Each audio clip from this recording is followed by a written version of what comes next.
Sammy Sosa getting ready for another crack at home run number 500 as the Cubs and Reds hook up in game one of a three-game weekend series. Sammy trying to become only the 18th man in baseball history to hit 500 home runs and join only one other Cub, Mr. Cub, Ernie Banks, who reflects on his milestone home run achievement.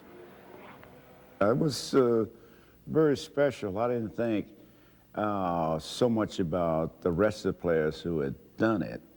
My only thought was that the Cub fans, for this one particular game, one particular moment in time, will make them very happy. It will have a memory that they'll always have in their lives. And when it happened on May 12, 1970, I mean, naturally I was overjoyed by my family, my friends, my neighbors. So it goes way out to people, and it reached a lot of people, touched a lot of people's lives. And I know the same thing is going to happen when Sammy hit his number 500, although it's going to be more people, you know, have a chance to enjoy that great moment with him, including all of his friends in Dominican, the 9-10 million people who live in Dominican. I know the whole island. So his going to have a greater impact on people who follow the Cubs, probably all over the world. It is monumental. It's deeper than just hitting the 500 and being a member of the 500 Home Run Club. It's really spreading joy and happiness to people that you don't even know, probably all over the world. We'll reflect on that momentarily. Let's first enjoy the rest of our national anthem.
Well, perhaps tonight indeed will be the night for the Cubs to go to 3-1. The Reds are winless in their new ballpark, and the night, of course, we're all speaking of is potentially home run number 500 for Sammy Sosa. Moments ago, you heard Jack Brickhouse's call, May 12th, 1970, as Ernie Banks took the sheriff, Pat Jarvis of the Atlanta Braves, deep.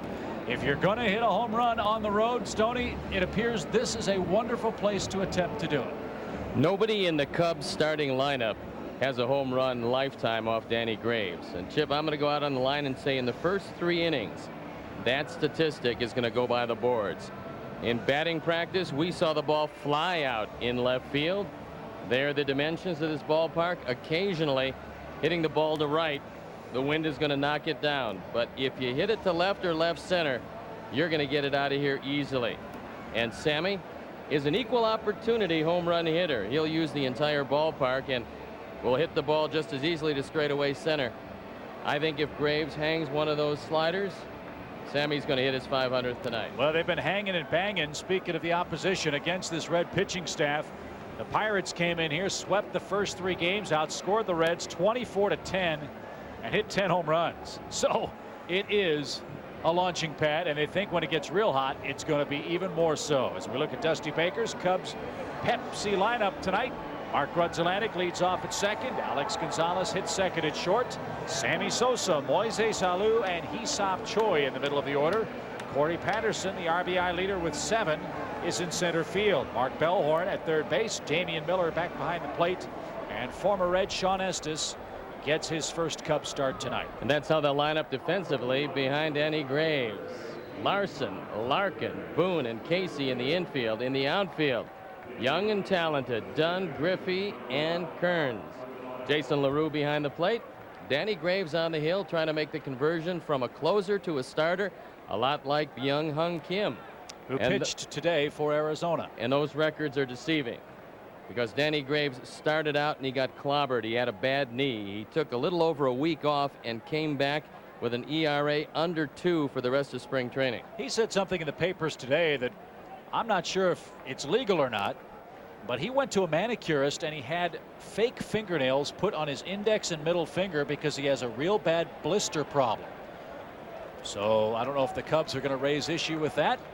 And he will work off the stretch all night long. He got clobbered in spring training trying to work on his windup. He feels much more comfortable working out of the stretch, and he'll do it regardless of the situation on the base paths. Well, as a closer with an excess of 27 saves in 4 straight years, he feels real good this way. Back to the mound. Graves knocks it down, and that's out number 1. Grudzielanek hit it sharply, but is retired before a big crowd here in Cincinnati. We'll give you several panoramic views of this place. They have done a wonderful job. A lot of architectural purists have been very vocal in some of their criticisms, but folks, this is a beautiful, beautiful ballpark. Alex Gonzalez has always hit Graves pretty well, and he's off to a red hot start this year. Of course, he got off to a red hot start last year. And this is a real good night to hit. 73 delightful degrees. Take advantage of it now, because number 1, later on it's supposed to rain, and number 2, tomorrow it starts to get a little colder. That'll get us ready for the home opener in Chicago. A high fly ball belted left center field. Junior on the run, can't get that. It's up against the fence. Alex on his way to second with a 1-out stand-up double. Oh, he's hitting unbelievably well. A 4-game hit streak to start the year for the Cubs shortstop. And he's got a lot of confidence against Danny Graves. And when you know you can hit somebody, it certainly helps when you get a fastball middle in, which is exactly his wheelhouse. He turns on this ball, hits it into the gap. No chance for Junior to make this play. And the Cubs have been putting a lot of pressure on the opposition in the early innings. And that's one of the keys to having a very successful year. Score early and put the pressure on the opposing pitcher, and they've been doing that. 7 first-inning runs for the Cubs in the first 3 games of the year. Here's Sosa, and Graves fires a strike. Graves has had pretty good luck with Sosa. Sammy, 6 hits and 24 tries against him. Talking with the manager, Bob Boone, he tells me that Graves has got a much better changeup these days. LaRue knocks that down to even up the count. Jason LaRue has made tremendous improvement behind the plate. This is a guy that had some problems defensively. And Sonia Sosa has a rooting interest in number 500. She's followed the team from New York to Cincinnati. There she is. 1 ball, 1 strike. The pitch. He had a home run cut, but he's behind in the count. Sammy pulled off that slider somewhat. And Graves will probably try that one again. He would like to keep it down a little lower, however. There's a good look at Danny Graves, who started his career with the Cleveland Indians and found a home here in Cincinnati. Alex at second. Top of the first. 1 ball, 2 strikes to Sammy Sosa. Didn't miss by much. That one a little too wide, Brian Runge says. 2-2. Take another look at it. LaRue wants it away. Graves misses the outside corner. And a pretty good call by Runge. You saw LaRue try to snatch that ball back over the outside corner. The 2-2 now. And Sosa is hit. So they'll be at first and second. Now let's see. Did Runge say it hit him? Yeah, it did. Sammy wanted to stand in the box and take a hack. I don't blame Sammy. He knows that this is his park to hit.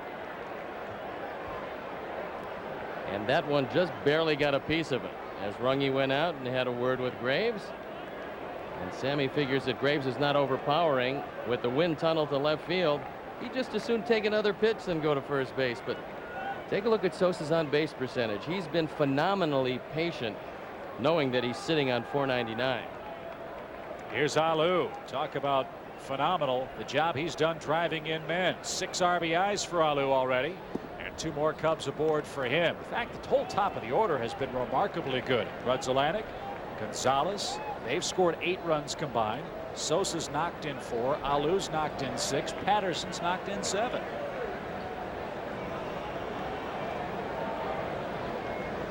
One-oh pitch. Little tapper towards short. Third hop. The flip to second one. The relay to first. Not in time. They're at the corners. Alou just quick enough to beat the double play tandem of Barry Larkin and Aaron Boone, who now plays second base. Well, Aaron Boone has shifted across the diamond from third, and he's making a smooth adjustment. This was a pretty good turn by Boone, but fortunately the ball was slowly hit. We'll watch it again. Good catch and throw by Boone, but he can't get it there in time. And Ed Montague, the magician in the offseason, conjures up a safe call. That gives Hee-Seop Choi a chance to put the Cubs in front. First and third, 2 outs now for Choi, and he skips the rope. Now this isn't a particularly good defensive team, and the Cubs saw how much damage they did to the New York Mets by putting the ball in play, and the Reds have also had some problems. Larkin shifted at short, playing Choi to pull, and they keep pounding him inside with that fastball. Well, you can tell what the advanced scouts have said. Don't let this guy get his arms extended. Don't throw the ball away because he's got good power to left center field. Now you should see the ball away, and Hee-Seop can hit it real hard that way. 2-0. That one tied him up a bit. He fouled it away. 2 balls and a strike. Hee-Seop 1 for 4 on the young season. Karros has started twice. Choi starting his second game for the Cubs tonight. Alex with a 1-out double stands at third with 2 men out.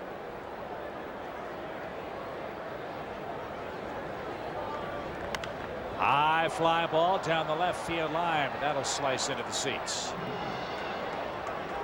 We were standing on the field before the game trying to get a feel for how the winds operate. When you stand behind home plate, the wind is blowing straight in. But when you look at the flags, that tells you the true direction where the wind pushes the ball out. And it is toward left center and the bullpens. It's going to be tough for the Reds outfielders to get a good handle on which way the wind is going to take the ball. Too high, I suppose. Full count. Alou will be running here with 2 outs. Casey will play behind him at first. Choi, as we've said, very good knowledge of the strike zone for a young player. He's been surprisingly selective.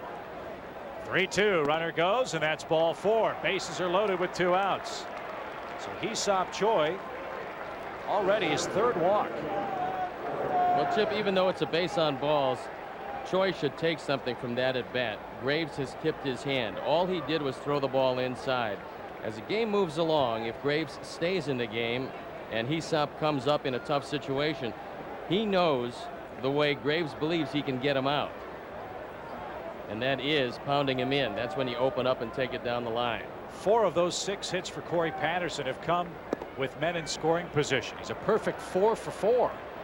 And he's ahead in the count with the bases loaded here and 2 outs. Graves has gotten a lot of pitches up, and Corey Patterson, for a left-hand hitter, and most of them like the ball down, but Corey likes the ball up a little higher. At the knees. Corey didn't think so.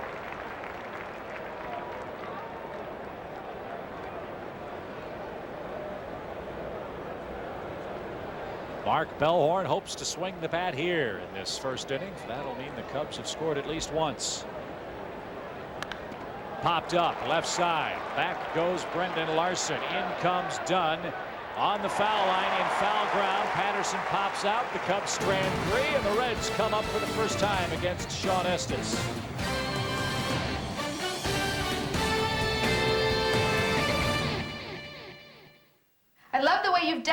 in here.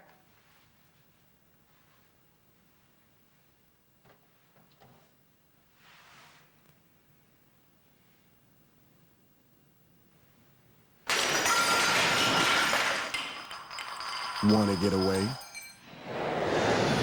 Now you can. Fly Southwest Airlines from Chicago Midway to select cities in the Midwest for just $34 each way. You are now free to move about the country.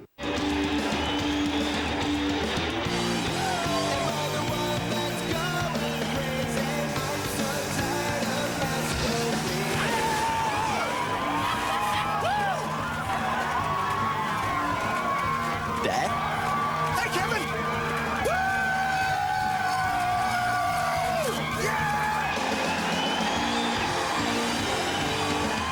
Dude, isn't that your mom?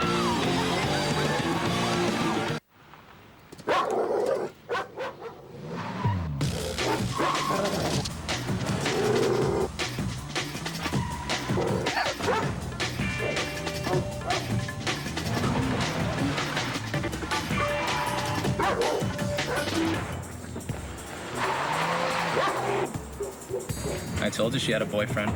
The Hyundai Tiburon, with America's best warranty, 10 years, 100,000 miles. When you can be counted on, you win. The Reds are winless, and the reason is the Pittsburgh Pirates are off to a surprising 4-0 start. They came in here and swept the season opening series, and Bob Boone's ball club looks to win for the first time tonight. They line up with Barry Larkin, Aaron Boone, and Ken Griffey Jr. atop the order. Austin Kearns, Sean Casey, and Brendan Larson. Adam Dunn, Jason LaRue, and Danny Graves against their former teammate, Shawn Estes. Here's the Cubs Pepsi defense. It's a Lou, Patterson, and Sosa left to right. In the infield, Bellhorn, Gonzalez, Grzelcyk, and Choi at first. Damian Miller behind the plate, Shawn Estes on the hill.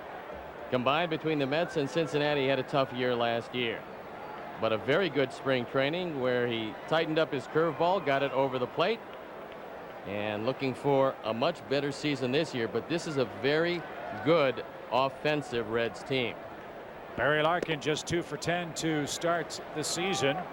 Very vocal in the newspapers. The Reds have a young kid named Felipe Lopez who they're trying to work into their infield rotation, and they're planning on giving Larkin some time off. He wants to play every day, though. He's 39 years old. He's a middle infielder. You just don't see people at 39 playing every day. Now you can understand after hitting 300 in spring training where he would want to get as many at bats as he could early. And fortunately, Lopez can also play third and second, so Boone's going to work him in where he can. Larkin spent his entire career with the Reds. He's 56 games now, joining some very select company. There are only 6 guys with 2,000 games played at shortstop, and they've done that with one team. The line drive is his 3rd hit of the year. Cal Ripken, Luke Appling, Davey Concepcion, Alan Trammell, and Pee Wee Reese. Here's Boone. Aaron Boone has hit pretty well against Shawn Estes. Talking with Aaron before the ball game about his move from third base to second base. He said he got a little help from his brother Brett. Came down to spring training in Florida a week or so early to help him with a few pointers. Brett, of course, all-star second baseman with the Seattle Mariners. And that's brotherly love, because Seattle trains in Arizona. Brett Boone has been a great second baseman for a long time. Aaron Boone off to a slow start with the bat. Ground ball to Choi. He'll knock it down. He'll think about second, and he'll win the race to the bag at first. Boone nearly legged that out. Hee-Seop, very quick of foot. Got his man at first. Here's Junior. Pretty good composure for Choi. He bobbles this ball, and then he sees he has no angle on the throw, and that's important. You make that throw, you're probably going to hit Larkin right in the back. And Choi, thinking better of it, knowing you have to stay out of the big inning, takes a couple of steps, beats Boone to the bag. Here's Griffey, a homer on the year for the Reds. They are looking for this guy to have a breakout season. He's missed 107 games in the last 2 years because of injury. And Larkin was thinking about taking third on that pitch. Shawn Estes wants to take a couple of looks at Barry Larkin, because despite the fact that Larkin is knocking at the door of 40 years old, he can still run. Stole 13 bases last year, and it wasn't a banner year offensively for him. He hit just 245. 1 ball, no strikes. And if you're going to beat Cincinnati, Stoney, it's nice to have a guy like Estes with all the left-hand thunder on this Red lineup card. Well, one of the guys that's not intimidated by left-handers is Junior, although he did get off to a real slow start the last couple of years. He's ahead 2-0, and there's a line drive deep toward right. Look at that ball just die. Sammy makes the play, and a good strong peg back to the middle of the infield. That's what we were talking about. Everyone thought in baseball with a 325-foot fair pole in right, this would be home run heaven for Dunn, for Casey, and Griffey. Doesn't go out that way. It goes out to left center. Griffey hit this ball hard, and I think he's surprised that it doesn't even go to the warning track. You see him standing at home plate, and Sammy has to come in a step to make it. Gets himself in good position to throw the ball back in. That's why you want to make sure that Larkin stayed at second in that situation, because otherwise it's a run. So now you've got a man at second. You've got 2 outs, and here's Kearns, a kid they think is going to be a superstar. He did everything right last year and does everything right defensively.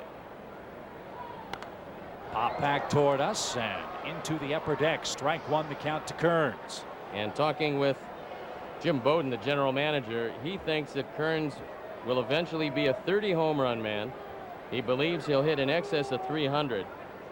And he said this young man really understands both how to play the game and understands defensively how to position hitters. Estes tried to tie him up. One thing about Shawn that's opened up some eyes, he's picked up a few miles per hour on that fastball this spring. Well, he also has first base open and a left-hand hitter in the on-deck circle. And with the wind tunnel left center, you want to be very careful with Kearns. Turned that one over and dropped it in for strike 2 call. That'll be the pitch that will make or break his year. Gone are the days when Shawn Estes is going to overpower you consistently. So he's got to throw the slow curve and the straight change over the plate.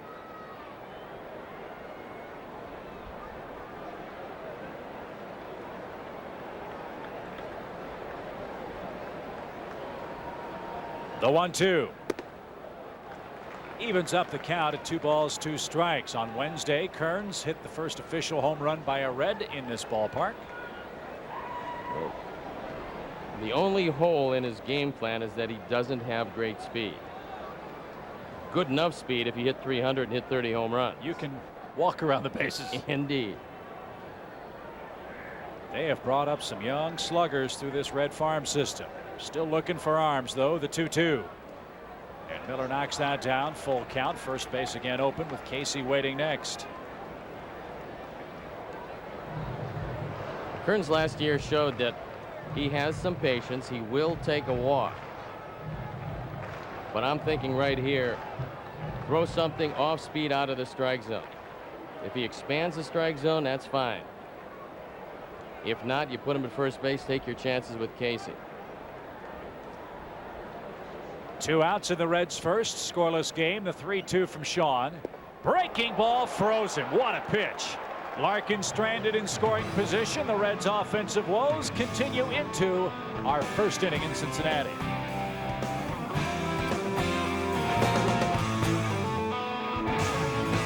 Ooh, you're a naughty little boy, aren't you?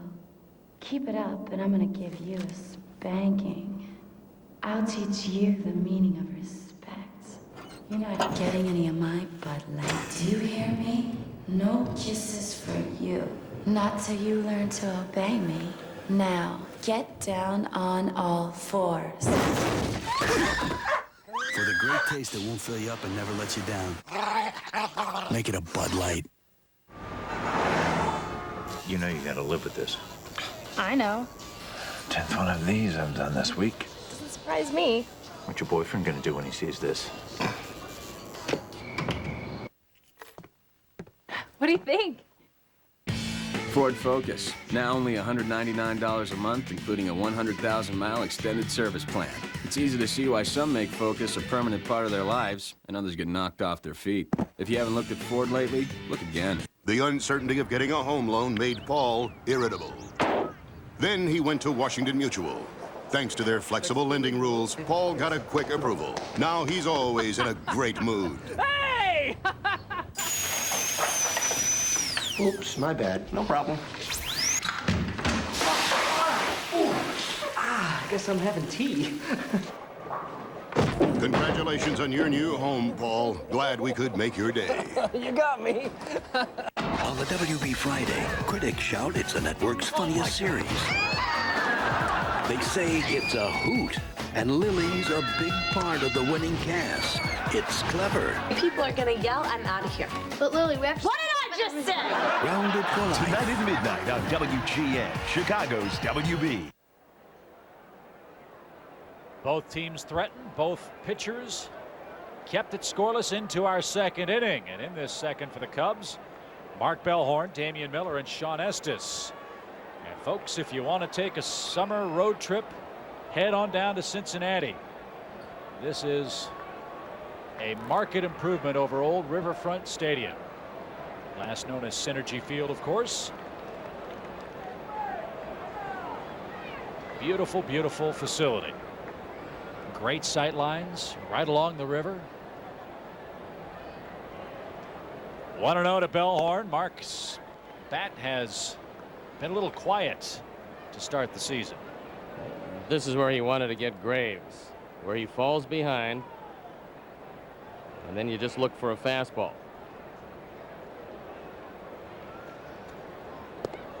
And now he's way ahead. 3 balls, no strikes. The man's hitting 100 on the season. You green light him here? I would. So far, Graves is throwing every fastball very hittable up in the zone. That one sunk in there for a strike. 3-1 your count. Graves, born in Saigon, Vietnam, signed through the year 2005. Was just magnificent out of the bullpen. 121 saves for Cincinnati in the last 4 years. High fly ball lazily hit into straightaway center. Griffey in 3 steps. And Danny Graves came over from the Cleveland Indians along with Damian Jackson, Scott Winchester, and Jim Crowell for John Smiley and Jeff Branson. The only problem for the Indians in that deal is very quickly John Smiley hurt his arm, and there's a lot of folks that felt that that arm might have been a little shaky when he was dealt over there. Turned out to be a great trade for Cincinnati. Here's Damian Miller looking for his first Cub hit, and he spanks that one past Wendell Kim and out of play for strike 1. Can't complain a bit about the Cubs catching tandem Miller and Bacco defensively, and their game calling. Cubs are hoping their bats will start to come to life. That one chopped toward third, smothered by Larson. He's got a good arm. And if they do have one concern with Larson, it's just what you saw there. He's got a good enough arm. They're concerned about his hands, but he makes a pretty good play. This is a short hop. It's not an easy play. He stays in front of it, which is the key, and then gets it across easily. Here's Estes. Throws left, bats right. Keeps that pitching arm exposed. And Graves working away from him. Jumps ahead.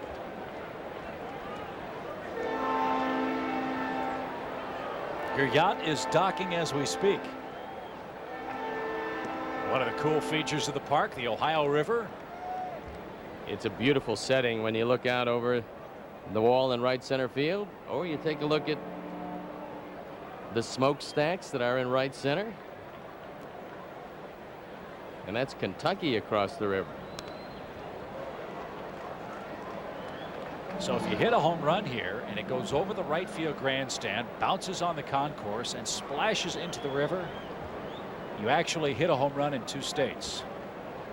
I'm thinking if you can take one over the back stands with the way the wind blows in from right field, you deserve 2 states. Maybe only Godzilla can do it. He'll be coming here with the Yankees later. Hideki Matsui. 1-2 pitch is chopped out of play. It's got to be well over 600 feet to the Kentucky border. He might be able to do it. He's seen a steady diet of pitches out of the strike zone. Estes to third again. Larson, nice play to his left. And the Cubs are retired in order in the second scoreless game at the Great American Ballpark.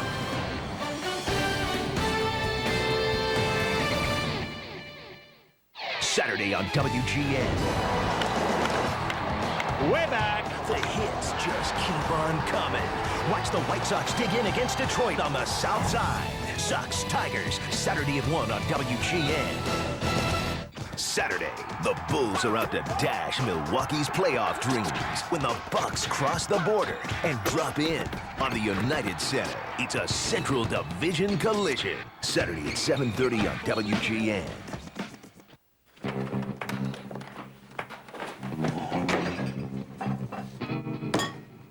All right, where is it? Where's what? The 6-foot sub I bought for the party. I go get the Bud Light and now it's gone. Where is it? I didn't touch your 6-foot sub. Well then, who did?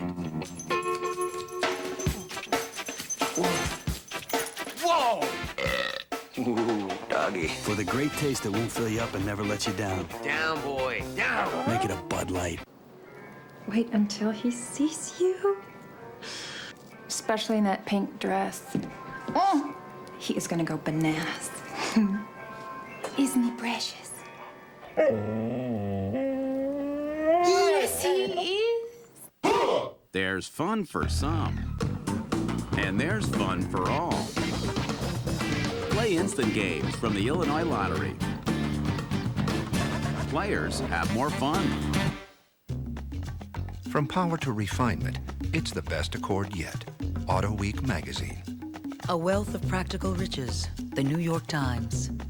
Inside this handsome new structure is a cabin that caters to the driver, motor trend. It just doesn't get any better than this. Car and Driver.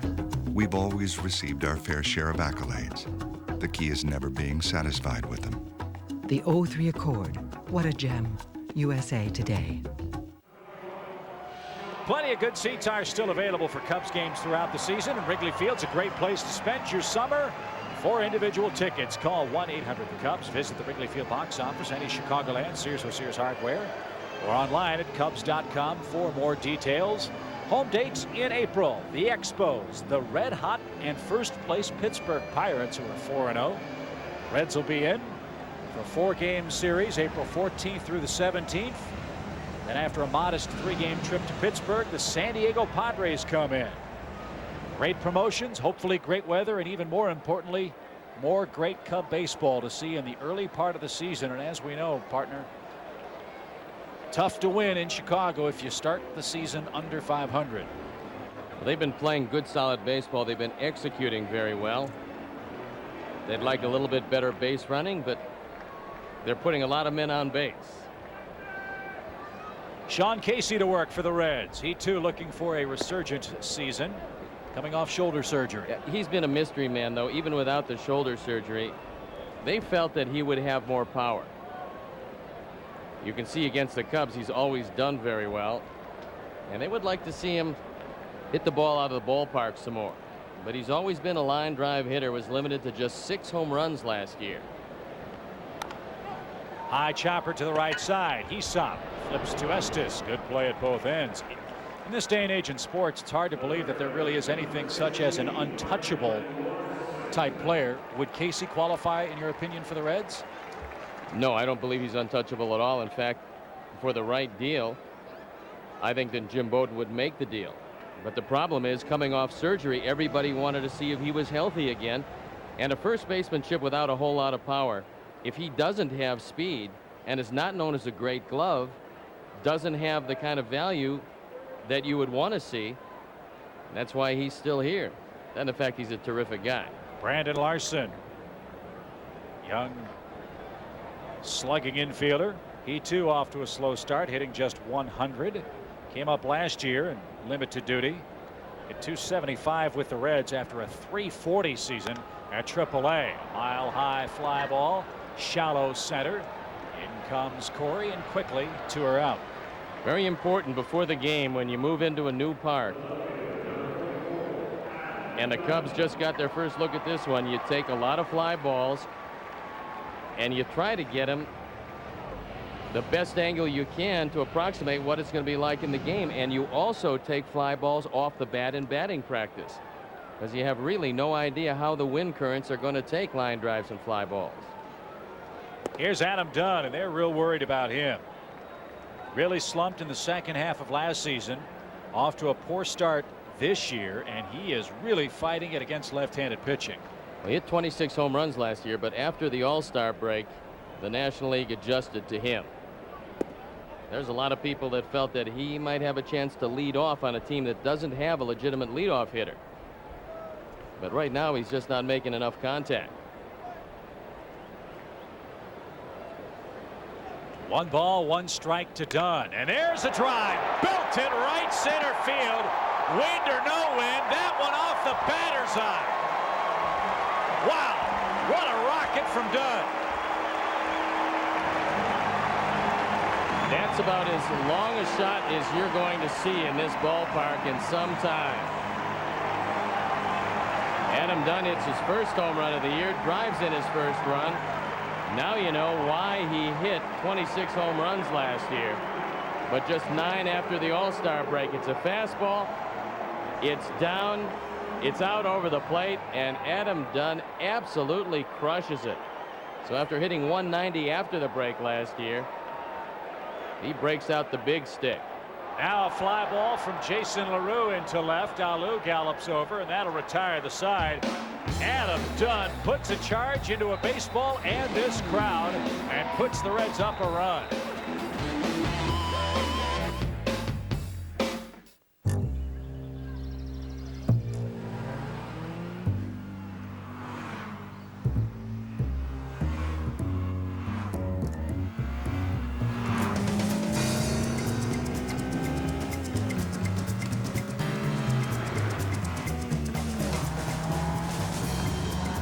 Introducing a new level of performance from Acura.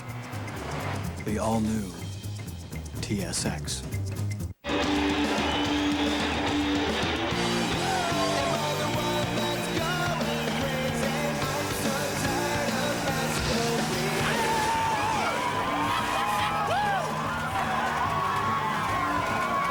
Dad?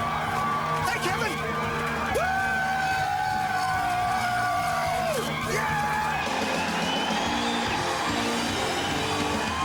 Dude, isn't that your mom? If you haven't looked at Ford lately, look again. Because right now you can get 0% financing for 60 months or $3,000 to $4,000 cash back on some of America's best-selling vehicles. That's 0 for 60 or $3,000 to $4,000 on Explorer, Explorer Sport, Expedition, Taurus, Ranger, F-150, and Windstar. 0 for 60 or $3,000 to $4,000 cash back on some of Ford's best-selling cars, trucks, and sport utilities. If you haven't looked at Ford lately, look again. This portion of Chicago Cubs baseball on WGN is brought to you by your local Ford store. If you haven't looked at Ford lately, look again. If a Cubs player hits a homer today, write down the distance and player's name and send it to WGN TV. You could win 2 round-trip tickets to any Southwest Airlines destination. Well, there were some who were saying that if Adam Dunn didn't pick it up, he might be headed to AAA. Well, he almost hit a ball to Louisville a second ago to give the Reds a lead. Well, he must have been taking it seriously, because you're just not going to see him hit much farther than that. And Larry Rothschild saying, well, look, if you're going to give him up and make him legitimate. And keep him solos. He hit the tar out of that ball. Here's Grudzelanek. As we head to our third inning, 1-0 Cincinnati, and Graves sends him to an E with a swinging strike. Mark tapped back to the mound his first time up. .875 on base percentage for the Cub leadoff man. Probably going to go down a touch from there.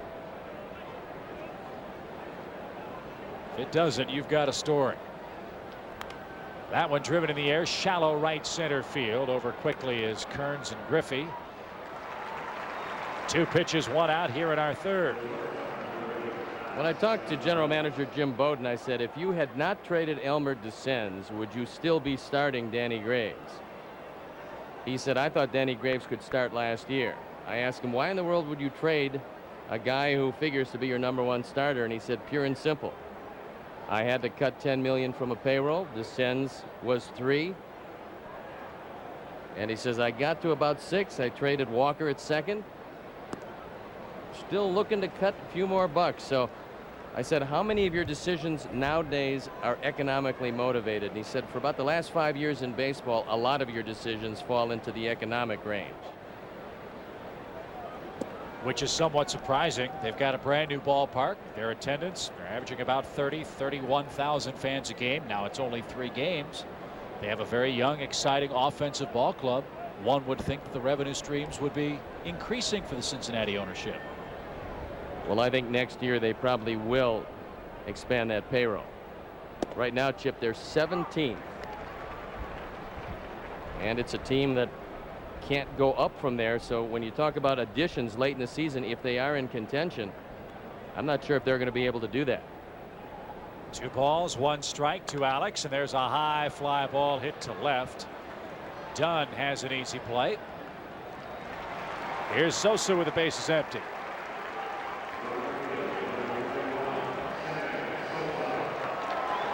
It's hard to believe that to be in the middle of the pack payroll-wise still costs you $57 million. That's where the Reds find themselves here on the 4th day of the season. Here's Sammy's second shot. He was hit by a pitch in that first inning.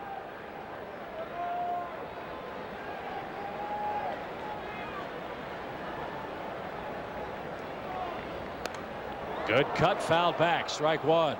Sammy got a pitch to hit. And when you foul it straight back, it means you were right on it. And usually that tells the pitcher he has to make an adjustment. The Sosa family watching from a box here in Cincinnati, hoping that tonight is the night. He will earn, in all likelihood, his ticket to Cooperstown. 17 men have hit 500 home runs or more in their career. The 1-1 pitch from Graves. Beautiful breaking ball.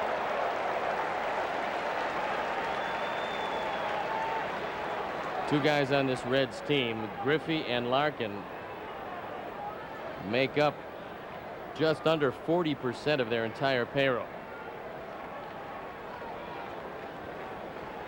1 ball, 2 strikes to Sammy here in the second. That just missed. 2-2 to Sosa. Runge's been consistent. He hasn't given Graves this pitch at all. It started to tail back over the corner. But Brian Runge said no. 2-2. Breaking ball stayed high. Graves living dangerously with that particular pitch. If I'm Danny Graves, knowing that everything is knocked down in straightaway right field, I'd have to keep this ball away from Sammy. Let's see what Jason LaRue has in store. They're going away. He hung it and Sosa missed it. Graves has his first strikeout and a 1-2-3 third and a 1-0 lead.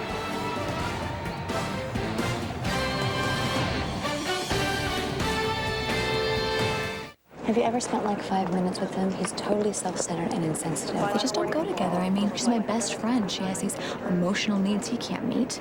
Remember what she went through with Brad? It's just like awful. He's so rude. And it's a deep drive to center. Rodriguez makes the catch. It looks like they're going to send the runner. Here comes a throw. He's safe. He's safe.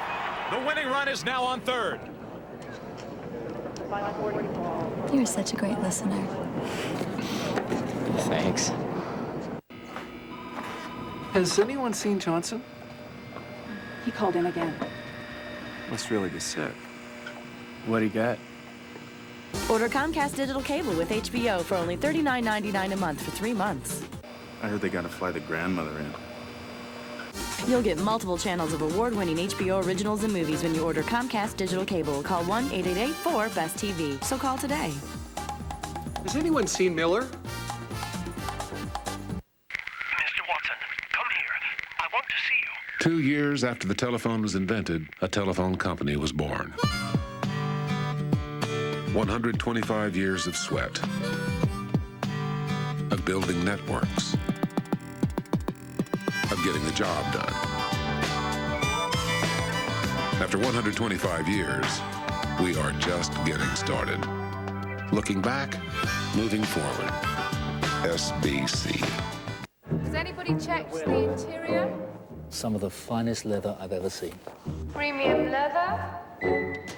Power rear door. Rear seat DVD entertainment system. Entertainment system? And navigation. It's a camera. It's a rear view camera. Introducing the entirely new Lexus RX 330. Putting the world on notice again. At your Chicago area Lexus dealer. A swing and a miss by Danny Graves, the Reds pitcher leading off the home half of the 3rd inning. Steve Stone, Chip Carey from Cincinnati, where the Reds enjoy a quick 1-0 lead on an Adam Dunn rocket shot home run. Tap to short. I think Danny Graves was pretty lucky to get away with that breaking ball. LaRue wanted it away, and Graves hung it on the inner portion, and Sammy just swung through it. Look at it again. You see LaRue set up? Look at this pitch. It hangs over the inner portion. And occasionally you do get away with some mistakes. One away in the Reds' 3rd for Perry Larkin, who singled to left his first time up. They were flirting with the proposition in spring training of maybe playing Larkin some in the outfield for Cincinnati this year. Yeah, that's a real good idea. Take a guy 39 years old who hasn't played the outfield and just shift him out there. Oh, it's easy to play out there, right? It's especially in this part. Sure. Line drive right field. That's pretty deep. Sosa at the wall, leaps up, can't get it. Patterson backs up the play, and Larkin a double. He didn't miss by much. So he's in scoring position for Aaron Boone. Larkin, a Cub killer, 2 for 2. One of two things happened when Barry Larkin took the day off. Either it really aggravated him, or he doesn't want to see Lopez play any more shortstop. In either event, he's 2 for 2. Sammy makes a good effort, comes up a little short, and a good job by Corey Patterson. As Barry Larkin, who's always hit the Cubs pretty well, is doing a pretty good job tonight. He's only hit better against the Brewers and the Marlins in his career. A .329 average against the Cub pitching staff. So here's Boone. He bounced out to Choi his first time up. Boone drove in 87 runs last season. One of the reasons why Boone is showing bunt there is he sees Bellhorn way back at 3rd. Now with 1 out, you certainly want to drive in the run, but he also wants Bellhorn to move in some to give him a little more room to hit the ball by him.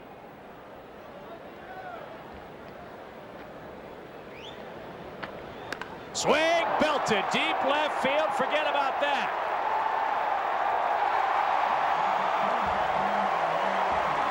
I think the Reds are tired of losing on their home turf. It's 3-0.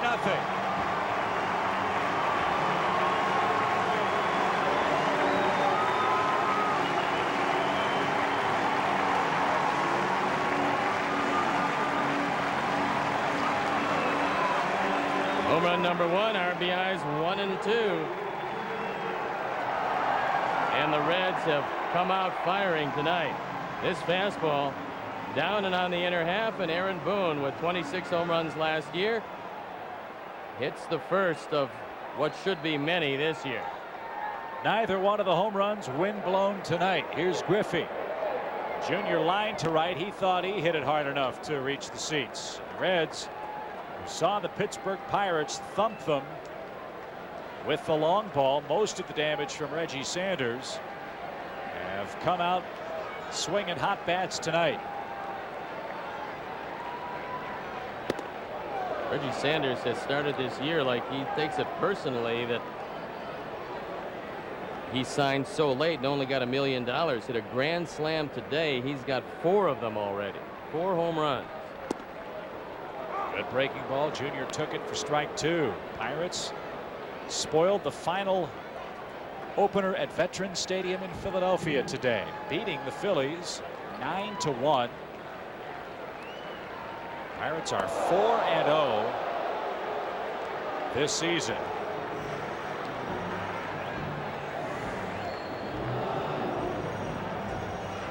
Miller wants it away. And this one got away from Shawn Estes. Or maybe he's saying, I'm not sure if I like getting hit quite this hard. 2-2. High and tight.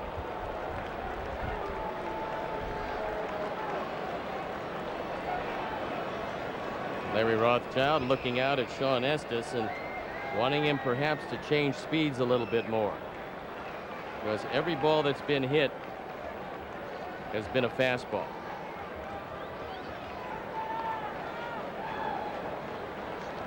Base is clear. Full count to Griffey.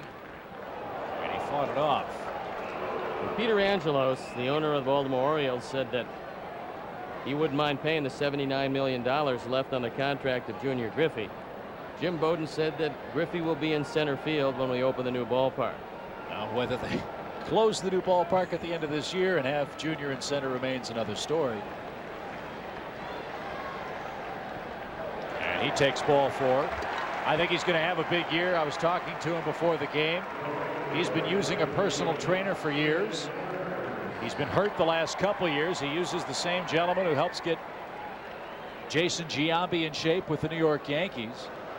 Difference is Giambi's been able to stay healthy. Griffey hasn't been able to.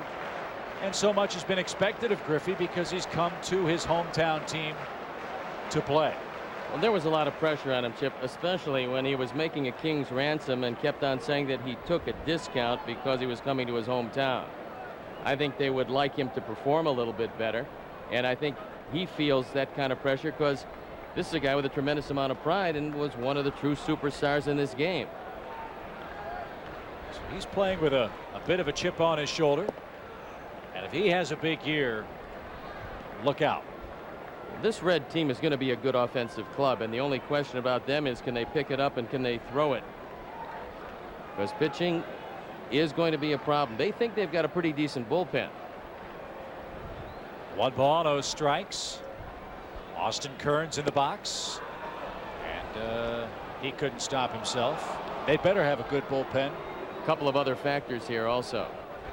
As you see the appeal, and Ed Montague says he did swing. The other factors are that both Bob Boone and Jim Bowden are in the last years of their contracts. And so far they haven't made any attempt to extend either of them. 1 ball, 1 strike. They've got some young hitters.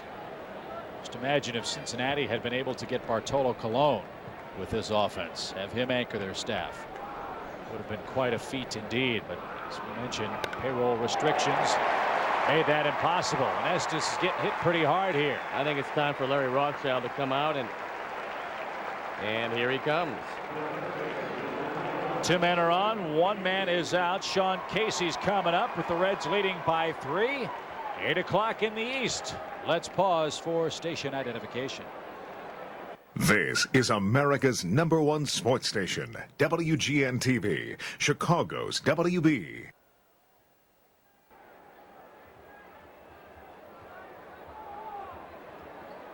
Larry Rothschild trying to help out Shawn Estes here. He's been touched up for 2 runs, 3 hits in this 3rd inning.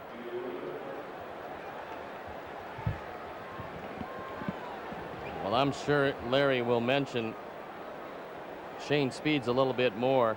And with 1 out, you've got an excellent man for 2 up in Sean Casey. Because one of the few things that he can't do is run.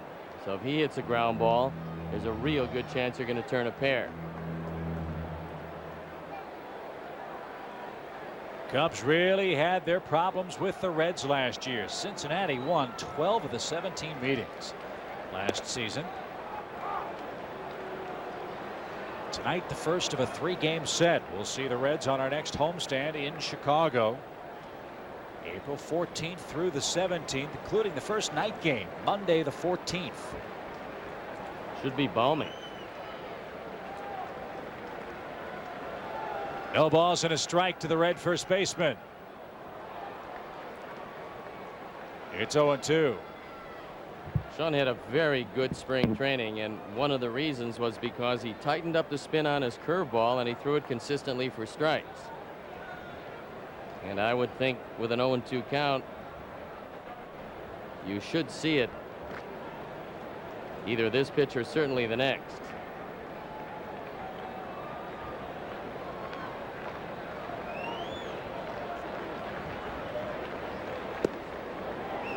Change speeds that time, but missed way outside. Well, he threw the good curveball, but he just missed with it.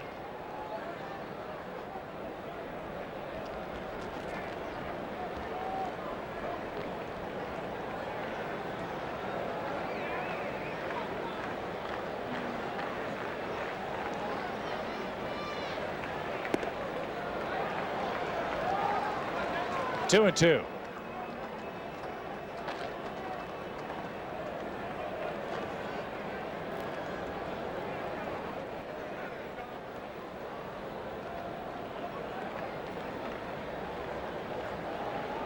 Griffey walked, Kearns singled. Now Casey has an even count with the Reds in front in this third inning in Cincinnati.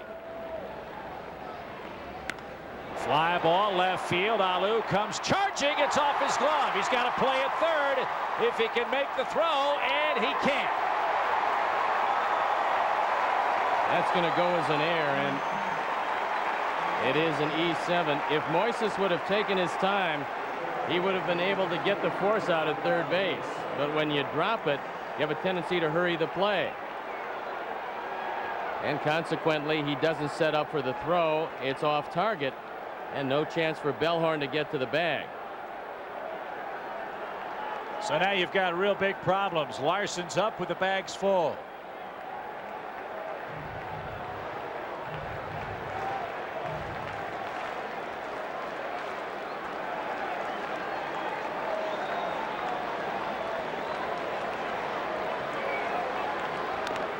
Chopped foul at the plate. Now they've charged 2 errors to the Cub line score. Casey thought Alou, as did all of us, was going to catch it. He figured he would have been out. That ball hung up in left field. So I guess they're going to charge an error on Alou dropping the ball and an error on the bad throw for Griffey at third base. I don't know how you can do that. No, I don't think you can do that. I think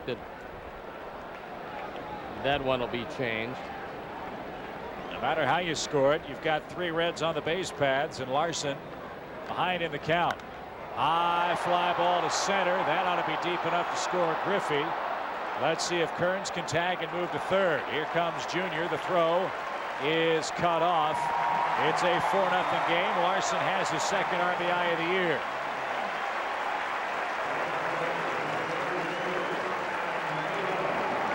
First and third, 2 outs, and it's 4-0 Cincinnati. Brandon Larson is awfully strong, and he hit that ball a long way to straightaway center field. That's a nice night. It's 73, 74 degrees in Cincinnati. What's this place going to be like when it's 95 and muggy? That's the big question. It's going to be a lot livelier than it is tonight, and it's awfully lively tonight. Here's Dunn. He hit one to the smokestacks, and time called as maybe they're anticipating another home run because the stacks are smoking. Well, I think Hee-Seop Choi looked into the dugout and wanted to know where they wanted him to play. He's going to play behind Casey and guard the line with the pull hitter up. Dunn pops it up over toward the Cub dugout. Does anybody have a play? Strike 1 to Dunn. Well, let's take a look at a Titanic home run last time up. Adam Dunn shows you just how much power he has. That was a rocket. Former quarterback prospect at the University of Texas. I think he chose the right sport. No balls and a strike to him. A big 3-run Cincinnati third. How'd you like to be looking at a 6'6", 240-pound quarterback coming around the end on the option play? About as much as I would have liked to have seen Frank Thomas at tight end at Auburn. No, thank you.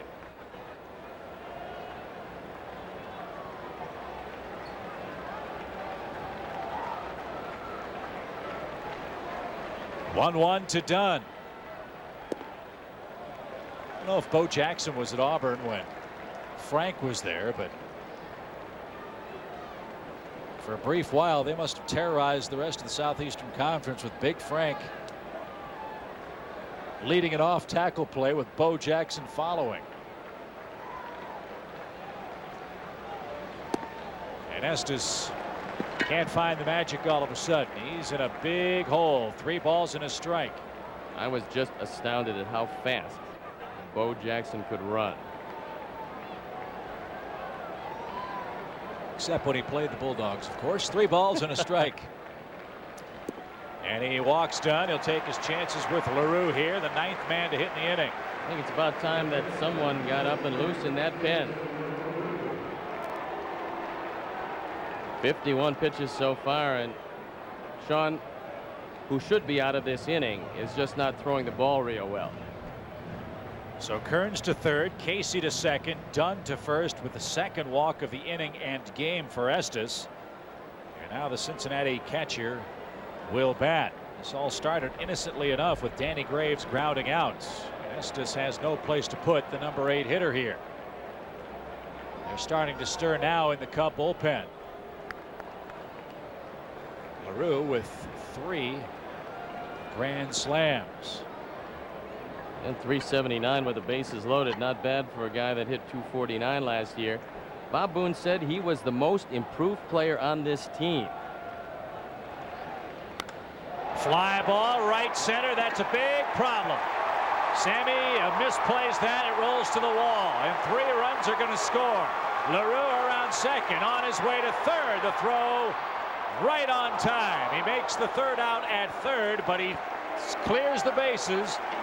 A 3-run triple caps a 6-run third, and the Reds have jumped out to a huge lead of 7-0.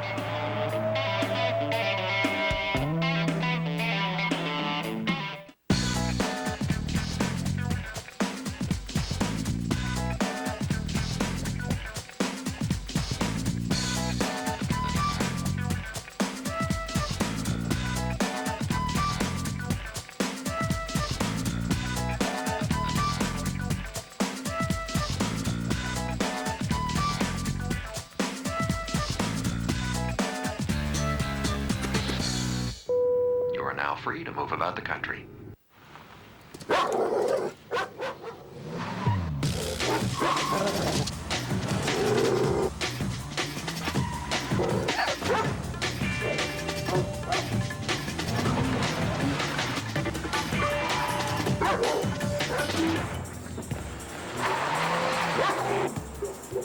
I told you she had a boyfriend.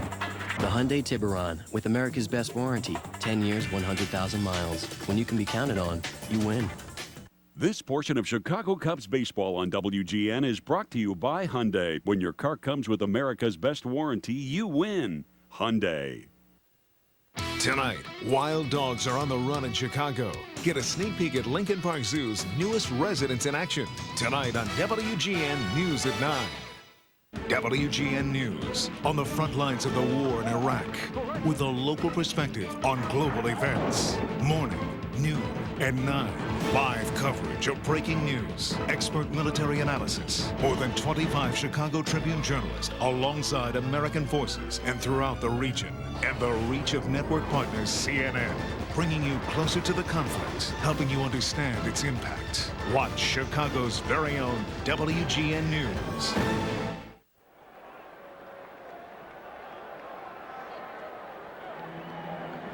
It's a 3-run double by Jason LaRue. He made the third out at third, but I don't think Bob Boone is going to mind that too much, for Cincinnati scored 6 times in that third inning. LaRue hit this ball hard, but the ball got by Sammy. And Corey Patterson made the play. They're able to cut him down at third base, but not before the damage was done. And we told you there was 2 errors charged. The official scorekeeper retracted that. Only 1 error, that on Moises Alou, but it allowed 4 unearned runs to score. That's tough to overcome. We'll see if the Cubs can. It's a 7-0 game heading to the middle innings now. And Danny Graves, who was on the ropes in the first with 20 pitches, induced a pop out from Corey Patterson with the bases loaded, and the Cubs failed to score in the first for the first time this year. The long ball and a few defensive miscues have plagued the Cubs so far tonight. And that one, a cue ball shot.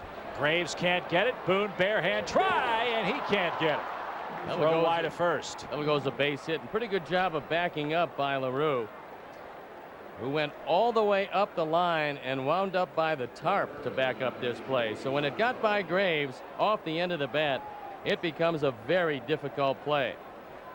Well, you don't think Bob Boone is going to instruct and expect his catchers to play like that? He was a great one with Anaheim and Philadelphia. Good effort by Aaron Boone, and a little easier for him because third basemen make this play barehanded routinely.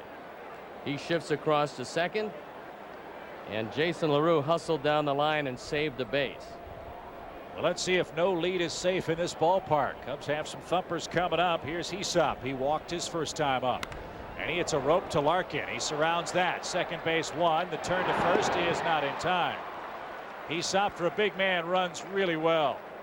They force Alou 1 out. And he hit that ball awfully hard, but Barry Larkin right in the way of it. And he knows that this should be 2. It's not because of this bobble. Choi hustling down the line, and he beat that play easily. Corey Patterson popped out his first time up.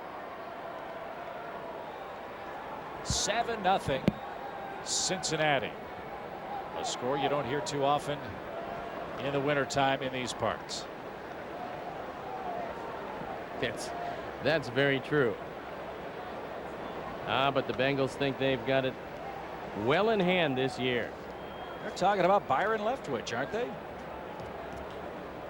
Sure.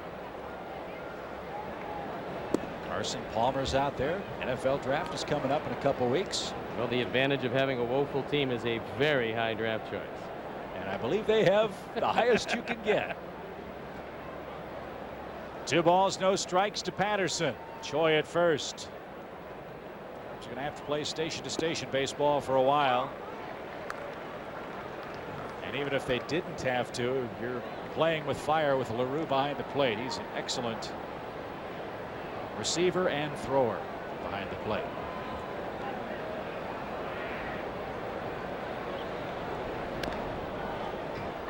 Two and two. Well, it's kind of surprising. I know it's still relatively early in the game in the 4th inning, but they've got a 7-run lead, and yet they still have Casey holding Choi close at first. Usually with a left-hand hitter up, especially when you figure to throw inside, you'd have him play a step or so behind the base runner. But not in this case, so the hole on the right side is open.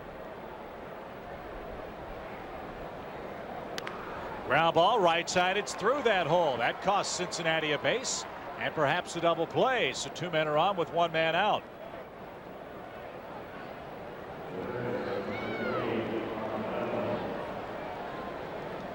Corey Patterson continues his hot hitting, and you see no chance for Casey because he's holding Choi on. Now you take a step or 2 out, but he's in close, no angle. If he's back, he makes that play, and maybe they turn a double play. As it is, the Cubs will take it. 2 on, only 1 out. Let's see if Bellhorn can hit the ball on a line someplace. Mark could use a hit. Cubs could use some runs. Bellhorn with 27 home runs, of course, last season. And Mark knows this is a golden opportunity for him. He's coming off a terrific year where he established the fact that he should get some everyday play. He's got to be able to swing the bat with authority to be able to do that, however. Chip, there's no championship teams built with a defensive third baseman. They all can hit. He can do that, but he hasn't done it yet. 2 balls, no strikes. Good hitter's pitch. And now he should see an even better one with a 3-0 count. Well, now you don't let him swing away. Now you have to take a pitch. Even if it's a strike, you still have a great hitter's count at 3-1.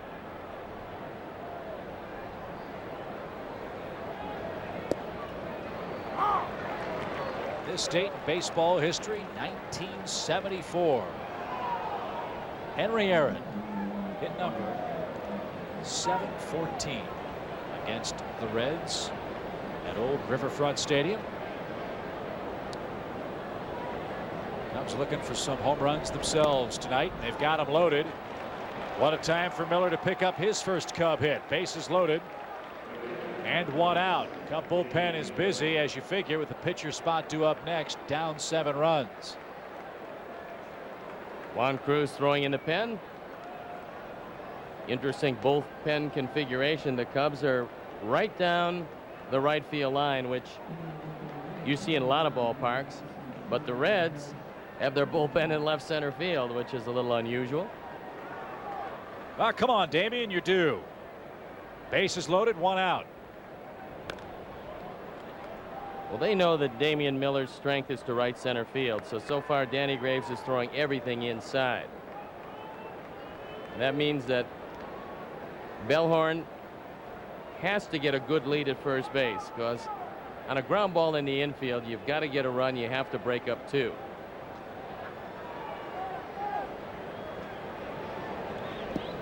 Good stop, LaRue, to even up the count. They're dancing in the aisles at Turner Field in Atlanta. The Braves have scored for the first time in 20 innings. They lead the Marlins 1-0. Colorado beat the Diamondbacks 2-1. Giants beat the Brewer bullpen again. They're 4-0. 7-5 the final in Milwaukee. Line drive, right center field. Get down, ball, it will. 1 run is in. Patterson ran through a red light. They airmail the plate. Now Bellhorn tries for third, and he's out. Kearns airmailed home plate. 2 runs are in. Bellhorn trying to go from first to third on that play is thrown out. And the Cubs are on the board 7-2, but they're 2 men down now. Austin Kearns throws this ball about 40 feet high. And a good job of backing up by Danny Graves. Real bad base running by Mark Bellhorn. You're down by 5. And you get thrown out at third base. So 9-1-5 takes care of Bellhorn over at third. Miller takes second on the overthrow. And they will now allow Estes to bat for himself here, with the Cubs down 7-2 in the 4th.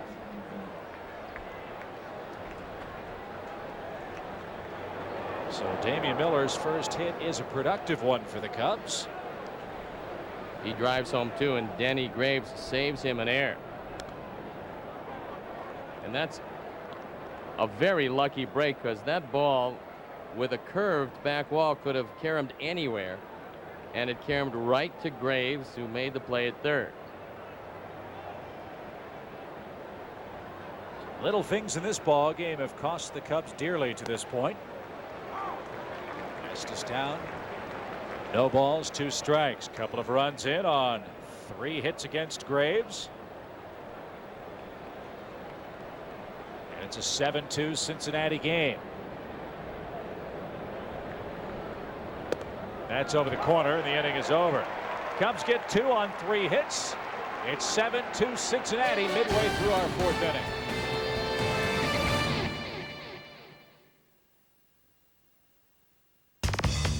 If you haven't looked at Ford lately, look again.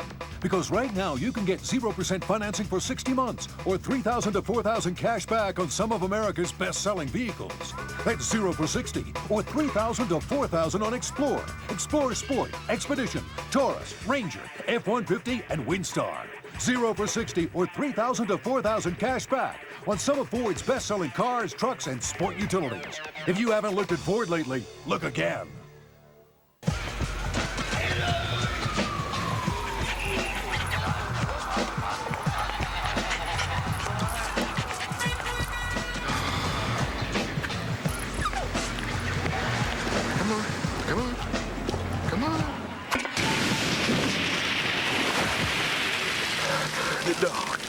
Yeah, it's kind of like that.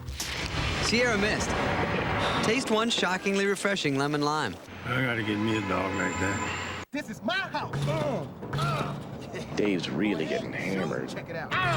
He didn't bring his A game today. Ball in. Let's go, baby. You can't check me. Come on, bring it. Bring it. Oh. Foul, man, foul. Foul. There's fun for some, and there's fun for all. With Mega Millions, there's no limit to how high the jackpot could go. So play the Illinois Lottery. Players have more fun.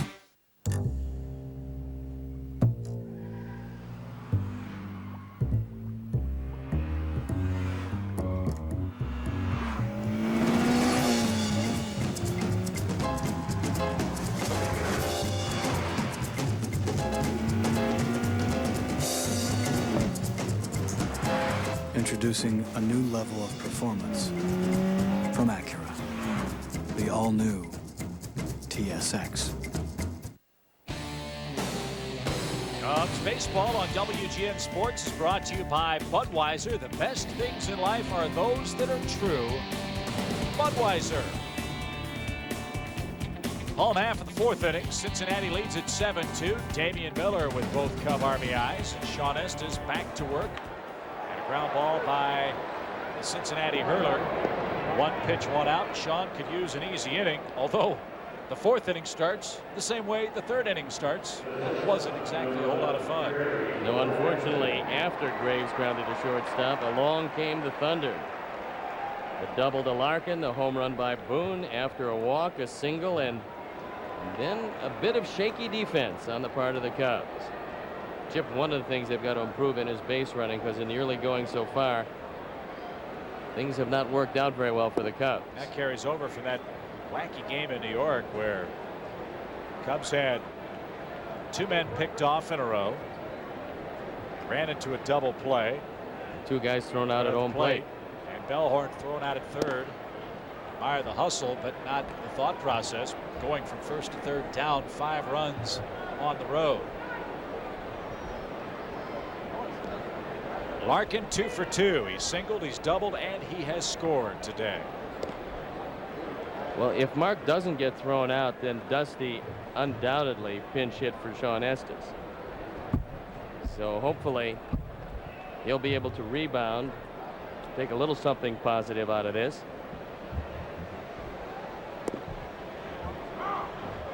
Three and one.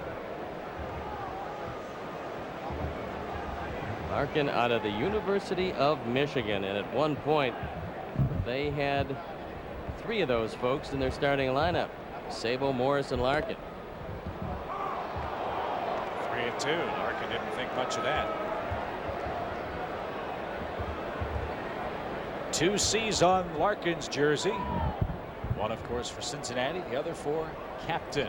When you approach 2 decades in a single uniform, you earn those honors. And he's aboard with a 1-out walk.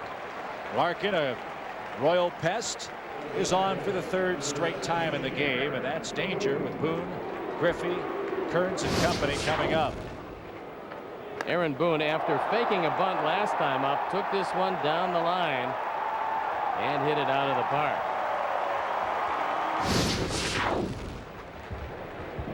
He is a product of the Cincinnati farm system, but was raised to be a third baseman.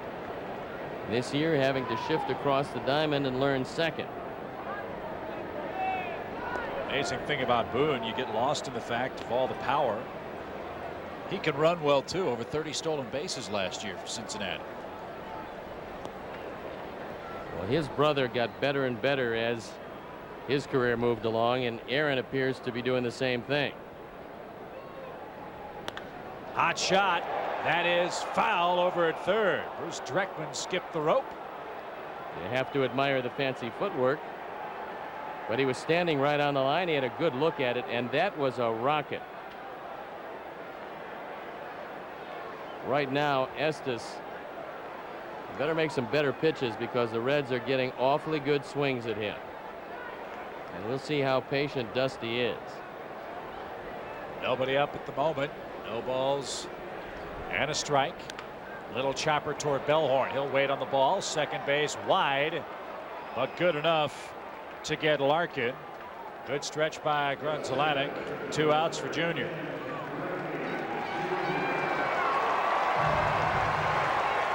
You're not going to get 2 on this one anyway. Mark Grunzelanek, knowing that that ball is slowly hit, just make sure that he gets the force out and also make sure that he gets out of the way of a hard sliding Barry Larkin. Griffey's lined out and walked, and he has scored one of Cincinnati's runs tonight. Jimmy Haynes and Carlos Zambrano in Game 2 tomorrow afternoon. We're back here on WGN Sunday for the series wrap-up. Line drive with the shift on. He still beats it. Around second goes Boone, and he'll put on the brakes. First and second, 2 out. Griffey has his first hit of the night. Another fastball, another line drive. And Shawn is just not hitting his spots with the fastball. Here comes Dusty Baker, and he realizes that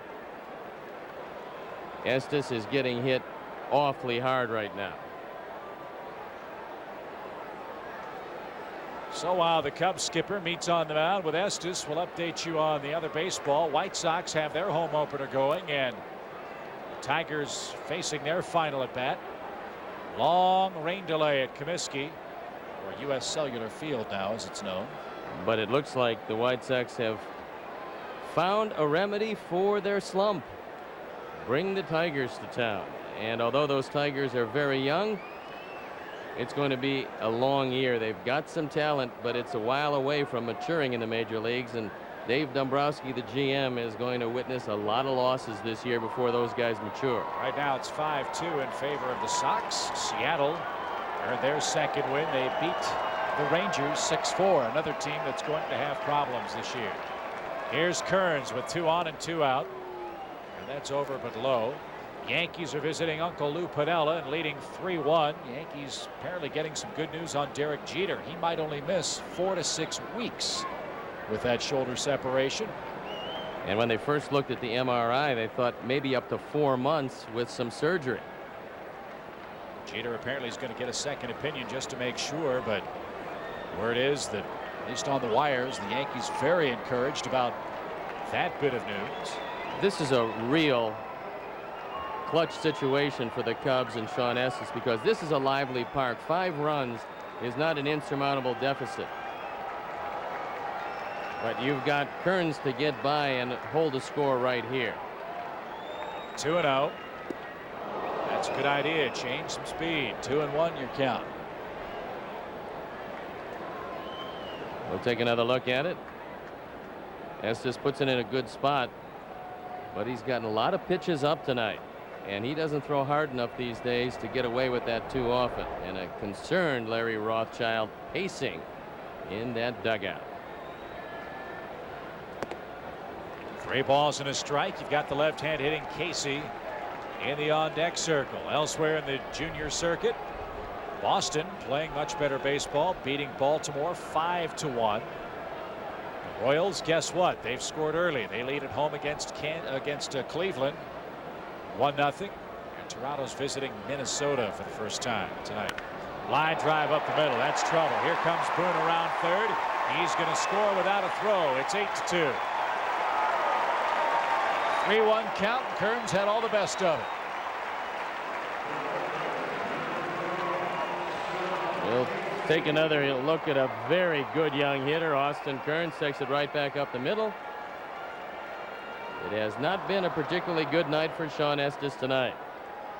He's going to allow him to try to extricate himself from this inning by facing the left-hander. But if he doesn't get Casey, that will probably be it.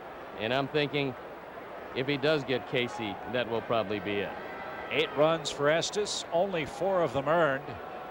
The Cubs 6 runs down in this 4th inning. Out of play for a strike to Casey. Cruz back up in the Cub bullpen.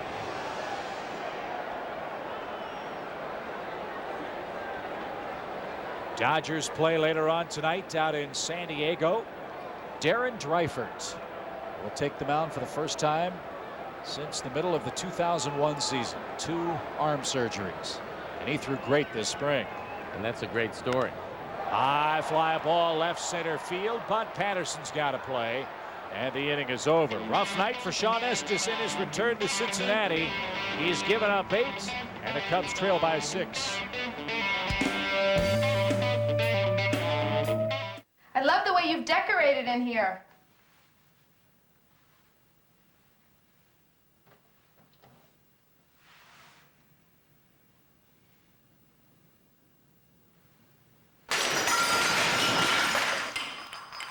Want to get away? Now you can. Fly Southwest Airlines from Chicago Midway to select cities in the Midwest for just $34 each way.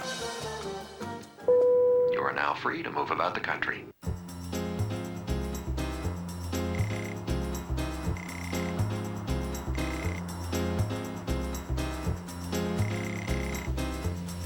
Introducing the new Nissan Murano. With all-wheel drive, spacious interior, and 245 horsepower. For your adventures in on-roading. Has anyone seen Johnson? He called in again.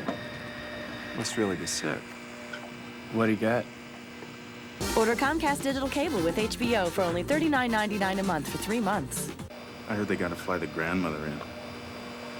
You'll get multiple channels of award-winning HBO originals and movies when you order Comcast digital cable. Call 1-888-4-BEST-TV. So call today. Has anyone seen Miller?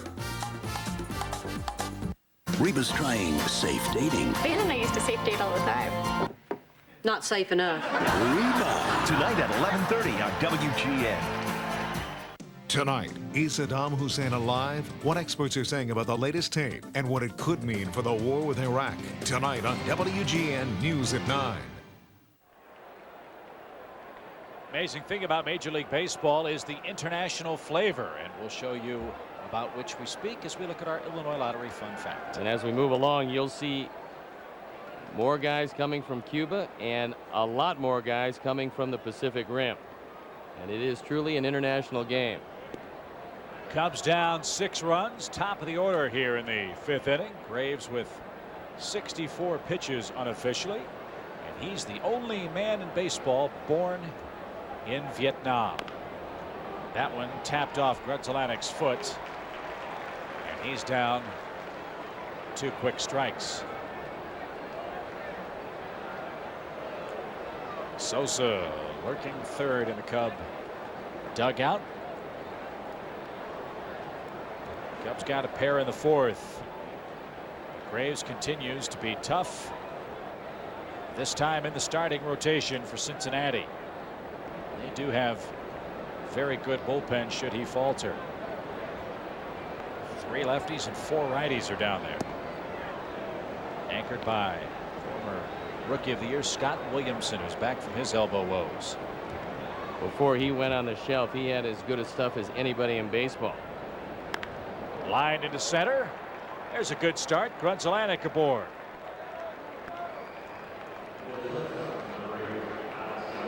Remember, this is the 3rd time through the order, and Danny Graves was a closer. This game's still far from over. You've got to figure the 3rd time through, the hitters will have a much better idea of what Graves is throwing. I think, Chip, that this is going to be one of those parks that you very rarely are going to get a low-run ball game. It's a very lively ballpark. Ball one to the Cubs shortstop, Alex Gonzalez, who's doubled and flied out. This, the 103rd different ballpark the Cubs have played in. And we'll add another one to the total next year when the Phillies' new park opens. Sammy has homered in 37 different ballparks and trying to make it 38 tonight. Alex ahead in the count, 2 balls, no strikes. They're starting to stir a bit in the Cincinnati pen. Lined into the left field corner. That'll drop for a hit. Grunzelanek around second. He's on his way to third. Wendell Kim's going to green light him. Relay from Larkin to the plate. It's close and late. Ball ricochets away, but no further advance. Bookend doubles for Gonzalez. It's now an 8-3 game, and still nobody out with Sosa coming up. Well, I'm hoping that Grunzelanek is okay because he went in awfully hard and hit the shin guards of Jason LaRue. Wendell Kim is a very aggressive third base coach, especially 6 runs down. He figures they'll run on Larkin. The throw is pretty good, and you see right into the shin guard of LaRue. The ball gets away. And the Cubs pecking away at Danny Graves, and they're hitting the ball pretty hard tonight. So third look for Sosa now. He's been hit by a pitch. He's struck out. And he's thinking about 500. Graves, remember, last time up, got away with a hanger that Sosa swung and missed to retire the side in the 3rd inning. If Graves makes the same mistake, Sammy's going to make him pay.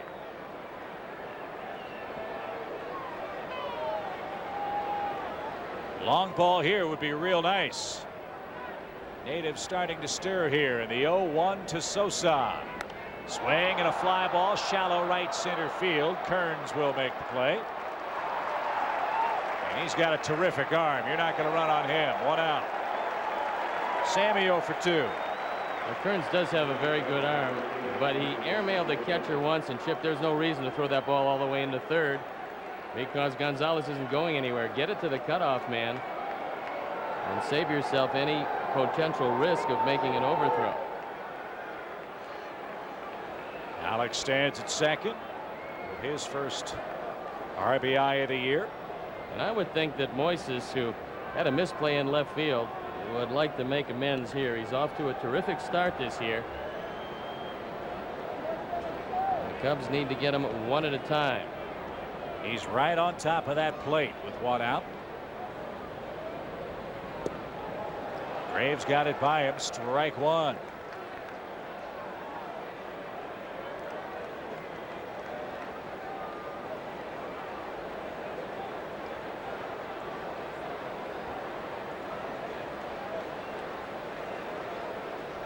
It's only the 5th inning.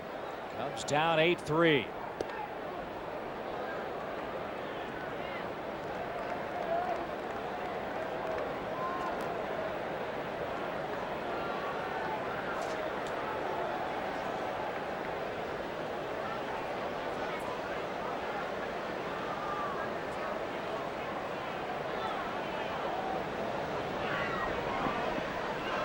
Again, a good stop. 328 down the left field line, 379 to left. There is a 12-foot high wall above the National and American League scoreboards. Wall drops down to 8 feet right at the Reds bullpen in center field.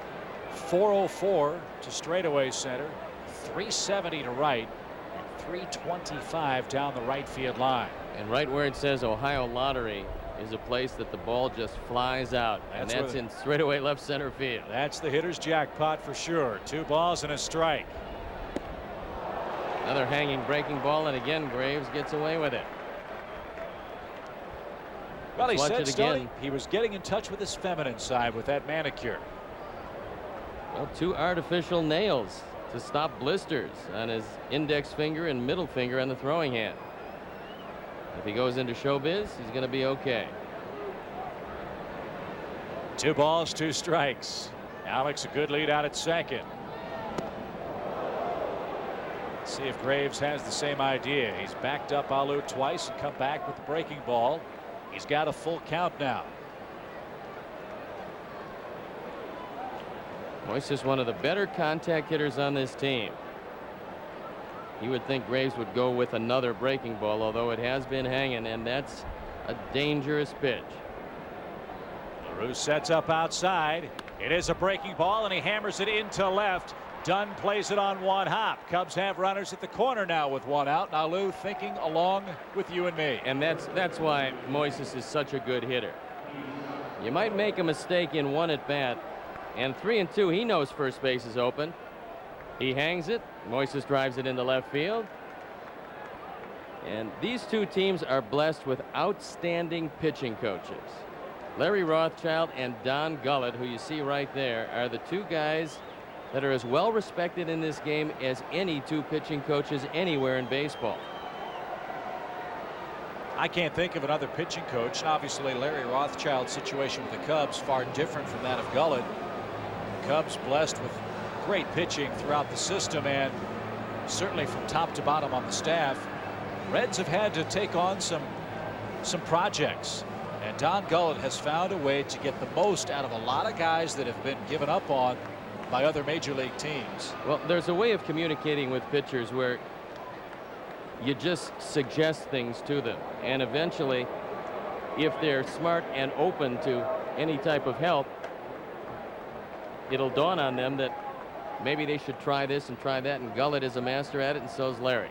Here's Hee-Seop, big spot in this game, and there's a rocket deep left center field toward the lottery sign, and she is gone.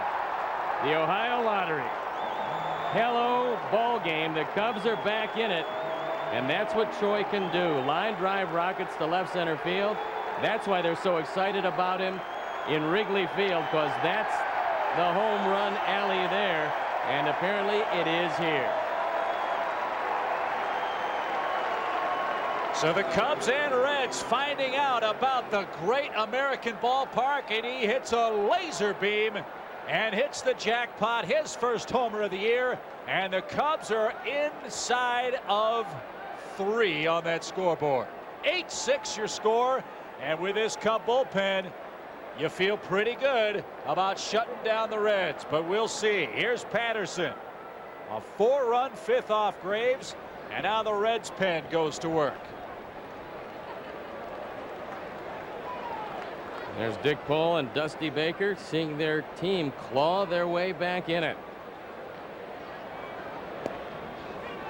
Third time through the order also. Something that Graves is going to have to be concerned with as he makes his first full season as a starter. Well, Chip, the arm strength wasn't there because you could tell he was hanging the breaking ball this inning. And with it, his location is gone out the window. So you always want to get your starting pitcher through 5 innings when you have a big lead. Well, that big lead is history. Corey Patterson hoping to chip away at that. Scott Sullivan up in the Reds pen. You talk about a man with a rubber arm. He is it. He is up almost every day and in almost every game. He's a bad year for him is less than 100 innings. Well, last year he had a real tough year, and this is normally an exceptional reliever. 71 appearances, but a 6.06 ERA. Ground ball toward Boone at second. Horry flies down the line, but is retired for out number 2. Base is clear for Mark Bellhorn. Well, with the Cubs right back in the middle of it, courtesy of Hee-Seop Choi, you would think they would go to Cruz next inning. It's a 2-run game, and Juan Cruz looked exceptionally good in New York. I think Dusty Baker wants to see how good he looks in Cincinnati. So far, the Cubs bats in this inning coming to life. 4 runs on 4 hits. No lead is safe, and it's going to be a offensive summer in Cincinnati. No balls, 2 strikes to Bellhorn. Come on, Mark. 0 for 1 with a walk.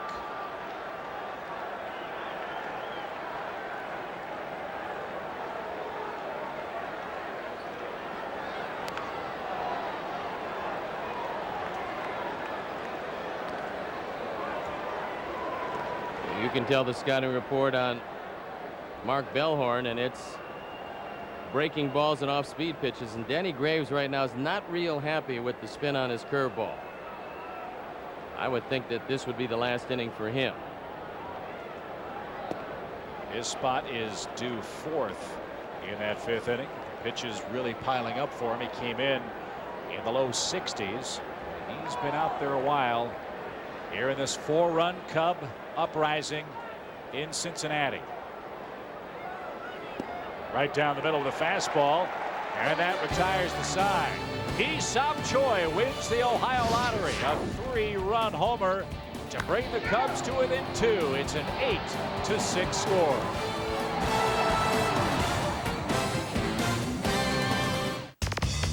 If you haven't looked at Ford lately, look again. Because right now you can get 0% financing for 60 months or $3,000 to $4,000 cash back on some of America's best-selling vehicles. That's 0 for 60 or $3,000 to $4,000 on Explorer, Explorer Sport, Expedition, Taurus, Ranger, F-150, and Windstar. 0 for 60 or $3,000 to $4,000 cash back on some of Ford's best-selling cars, trucks, and sport utilities. If you haven't looked at Ford lately, look again. New from FP Mailing Solutions, it's MyMail, the easiest postage meter system available. Tired of guessing weights and wasting stamps on your letters and packages? MyMail solves all of your problems and is easy to use. You can save up to 20% by printing exact postage. Increase efficiency with automated postage download through your phone line, all for less than $20 a month. Order MyMail at 800-956-6465 or at fpmymail.com. FP Mailing Solutions. We push the envelope so you don't have to. 2 years after the telephone was invented, a telephone company was born. 125 years of sweat, of building networks, of getting the job done. After 125 years, we are just getting started. Looking back, moving forward. SBC. The Hyundai Sonata, ranked most appealing entry midsize car. More standard features than a Toyota Camry LE, including a V6 engine. Over 2,400 less when comparably equipped. Add in America's best warranty, 10 years, 100,000 miles, and you win. Test drive the Hyundai Sonata, starting at just $14,524 at your Hyundai dealer. Hurry in for $1,000 cash back or 0% APR. Plus, current Hyundai owners get an extra $1,000 cash back through April 30th.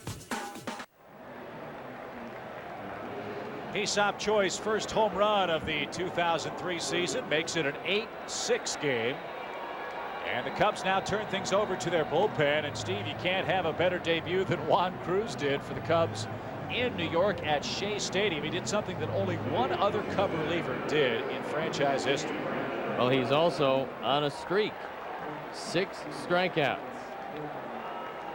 Vaughn, Wigginton, Burnett, Sanchez, Perez, and Cedeno. And a couple of games ago, had anybody come up after them, he probably would have struck them out also, as Lenny Harris takes over at third base. And Juan Cruz comes into the game. The Cubs fought their way back. They trail by just 2. So Harris will bat in the number 9 spot, which is due up second in the 6th.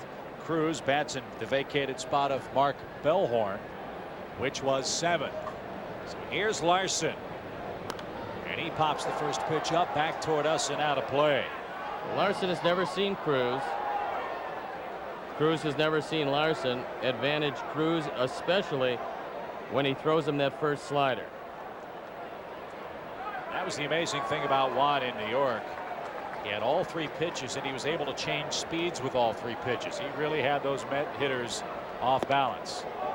And that's the great equalizer. He throws that thing at 97 with movement. Not too many men are going to hit it.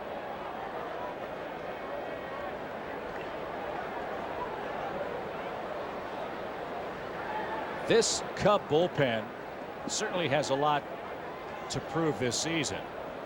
But with the arms down there, if you have a 2-run game either way, like we do tonight, it might be like Uncle Lou's old Cincinnati nasty boy bullpen. You're not going to get too many offensive chances against that crew. Well, Jim Bowden told me that Larson has the bat speed of Gary Sheffield. That's high praise. But he's See you later. Not going to hit sliders like that.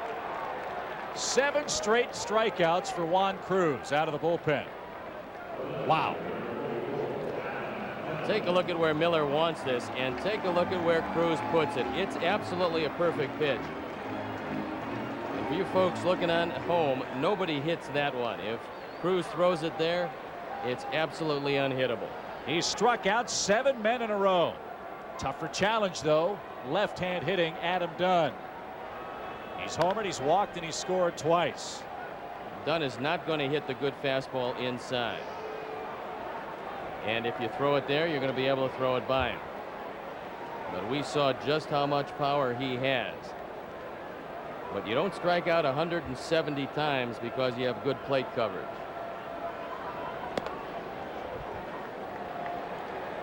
There were times last year, especially in the first half for Dunn, which was a great first half for anybody. There were people who actually criticized his approach because he took so many pitches that were an eyelash off the strike zone, pitches some felt he could drive for hits or home runs. Well, that's the changeup, and that's another thing that Cruz has that a lot of people haven't seen.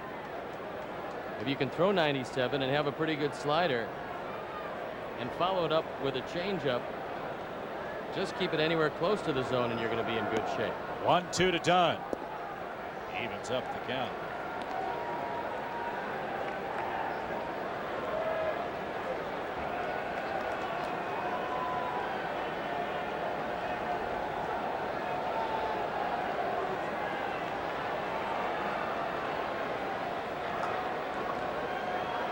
The 2-2. See you later. 8 straight strikeouts. Another cold strikeout, and again, the first slider he's seen from Cruz, you can't pull the trigger. That's absolutely astounding. That slider, it's called a backdoor slider when you shave off the outside corner to the left-hand hitter.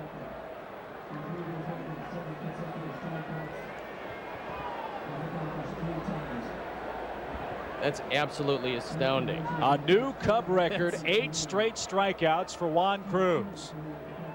I would say the first guy that makes contact, you give him the game ball. I don't think anybody is. That is incredible. Jamie Moyer, Kerry Wood, and Mark Pryor struck out 7 consecutive men once. Bruce Sutter, as we mentioned, with the record prior to Juan Cruz, who's on quite a roll. 8 straight strikeouts. Remember, the first man he faced in New York was Jeremy Burnitz, I believe, and he had an infield dribbler for a hit. And then Cruz got down to business. And there's a ground ball. That'll end the streak, and it'll end the inning. 3 up, 3 down. Juan Cruz mows him down in the Cincinnati 5th.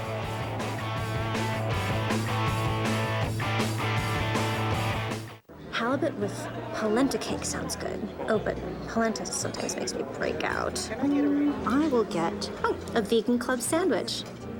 Vegans are like so in.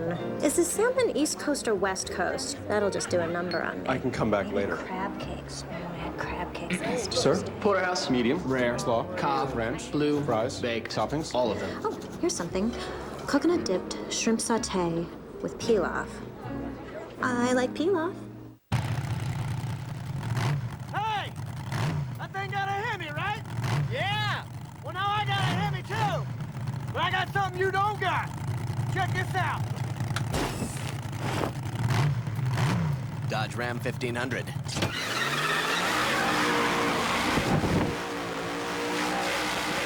Hemi legend continues.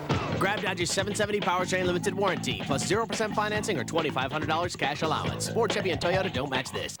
Nothing beats the fun and excitement of watching the Cubs in beautiful Wrigley Field. And you can be there. That's right. Tickets are still available for upcoming Cubs games. To get your tickets, just call tickets.com at 1-800-THE-CUBS. Head to the Wrigley Field box office. Punch in www.cubs.com. Or visit any Chicagoland Sears or Sears hardware store.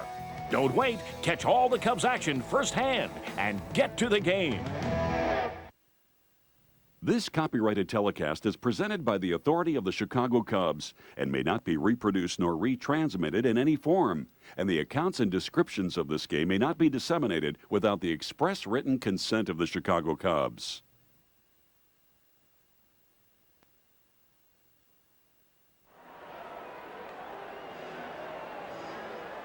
Well, friends, I know you're all excited about Saturday, April 12th, because the first 20,000 fans get a Topps 1976 Steve Stone baseball card, compliments of MBNA.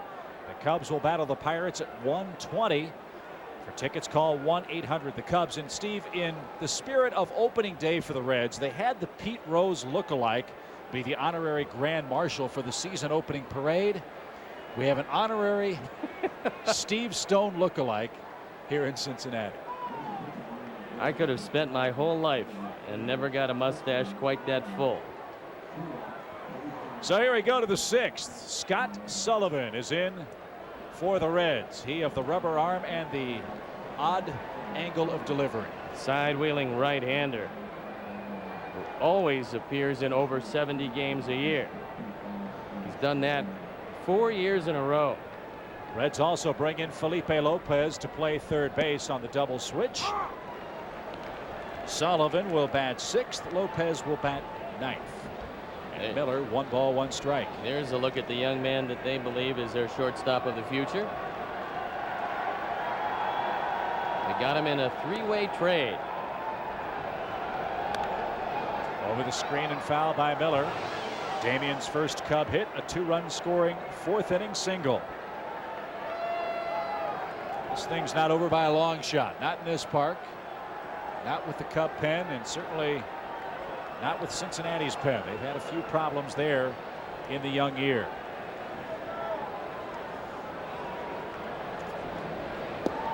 And Damian swings over the top.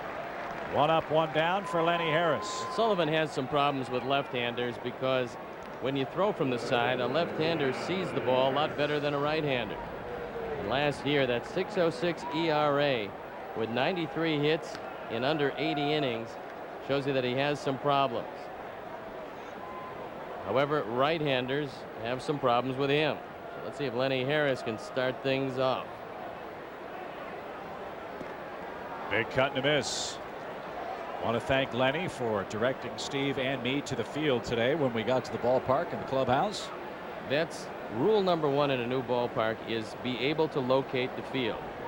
We would have still been walking.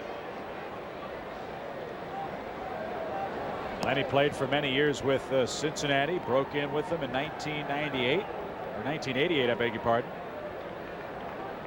Went to Los Angeles, came back from 94 through 98. Now battles on with the Cubs. Lined into left field. That's going to hang up, though, for Dunn. Good swing, good contact, but 2 out. All around baseball, Chip, early in the season, everybody very excited about their team. Not many teams better than Oakland in the American League, and their fans getting right behind that club. Facing Seattle, they drew 6,200 people for yesterday's game. And that wasn't bad luck schleprock against Barney Rubble on the mound, was it? No, it was Mark Mulder, who does usually a pretty good job.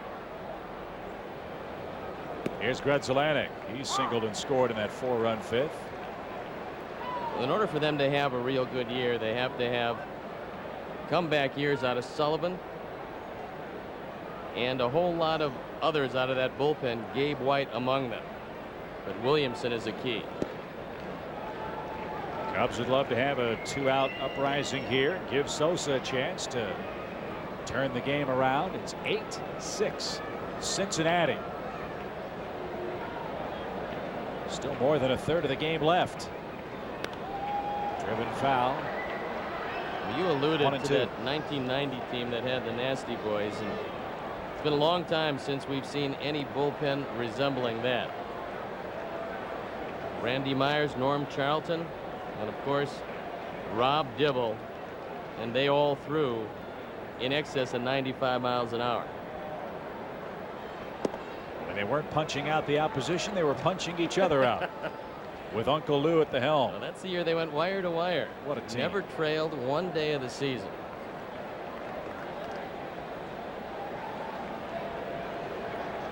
Each team with 8 hits. And Mark keeps on fighting off Sullivan pitches here.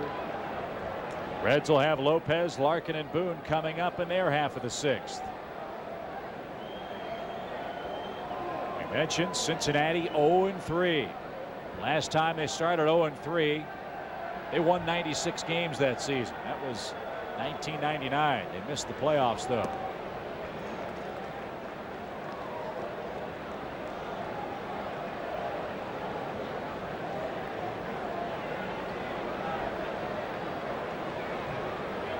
Bob Boone realizes that he's got to be in contention this year. Anytime you're in the last year of a contract, it gets a lot of pressure. They're going to score runs. It's going to be interesting to see how creative he and Don Gullett can be with their pitching. 3-2. Another foul ball. Good at bat from Grudzelanek.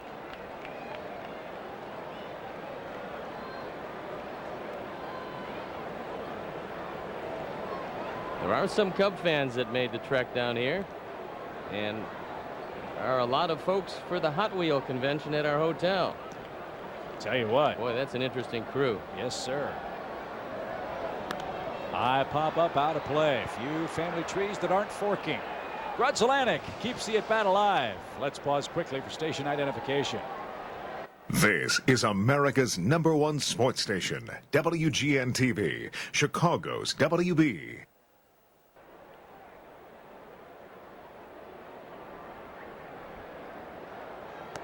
Inside corner. Mark thought he earned the walk. Sullivan strikes out 2 in his first inning, and the Reds lead it by 2.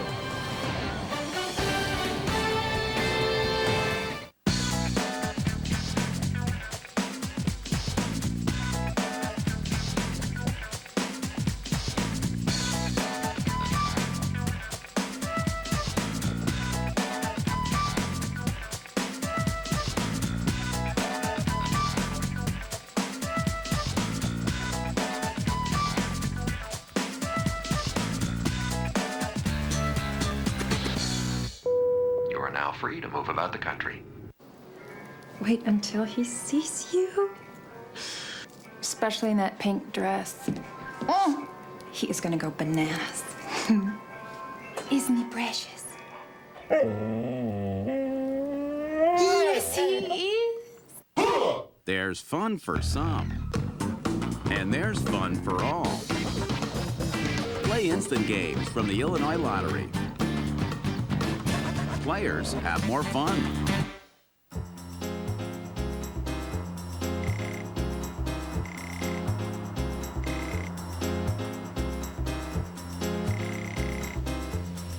Introducing the new Nissan Murano. With all-wheel drive, spacious interior, and 245 horsepower. For your adventures in on-roading.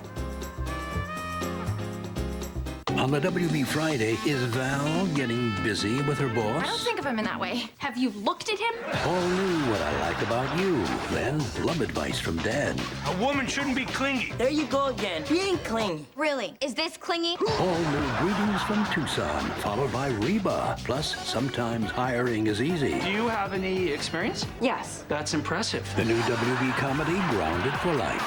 Tonight at 10:30 on WGN, Chicago's WB. Well, an Eddie Shepard lookalike. As we head to the bottom of the 6th inning, switch hitting Felipe Lopez goes to work against Juan Cruz here in the home half of the 6th.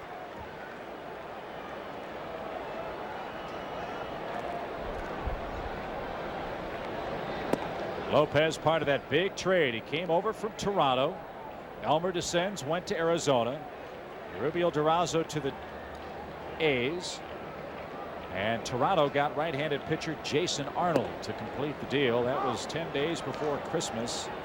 last season. Lopez, the #1 pick in 1998 by Toronto. Well, the Reds know that Lopez can do it defensively. They're worried about the offense.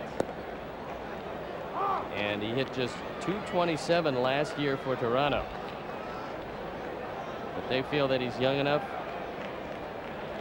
to be able to learn how to hit. He's from metropolitan Orlando, Florida area. Lake Brantley High School. In Altamont Springs, that's just north of town. Big mall there. Lots of road construction. 2 balls, 2 strikes. And a high fly ball hammered to right, and that's playable for Sammy. 1 away in the Cincinnati 6th. Chip Carey, Steve Stone back in Cincinnati. Time for our Budweiser True Fan Cam in the Reds' new home. He's reached 1 time he scored.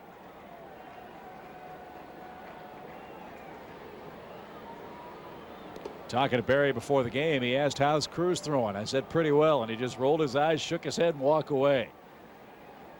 Well, he's going to see it up close and personal right here.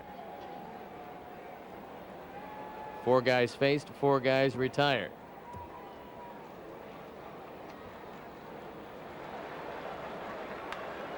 Ground ball to short. 2 outs. Cruz perfect thus far. Here's Boone. He also a big night. 2-run homer. He scored twice. One of the things Aaron Boone can do, as well as show power, which we saw, he can bunt. And with 2 outs and nobody on, it's something that Lenny Harris should keep in mind. Right now he's back at third and he's backing up.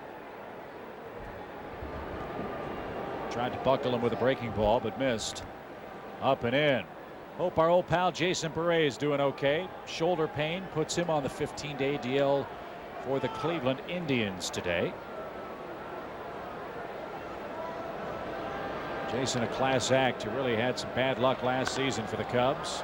Found a home in Cleveland on a very young team. They were hoping he would be durable enough to help nurse along some of those young starters. They've got got the season's going to start very well for They've them. got some very good young starters. But it's going to be tough for them, as Minnesota and the White Sox have real good baseball teams. Nasty breaking ball.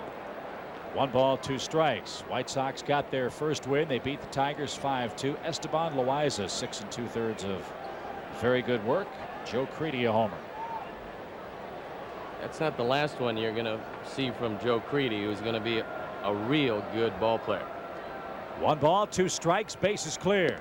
See you later. He paints the outside corner, and the Reds are seeing smoke from Juan Cruz. Middle of the order coming. Chicago Cubs baseball brought to you by Pepsi, the official soft drink of the Chicago Cubs.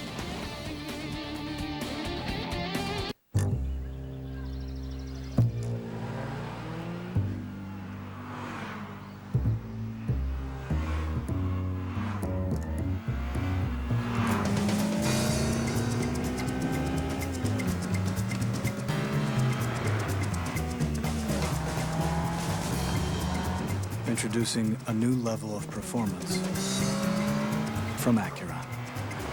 The all-new TSX.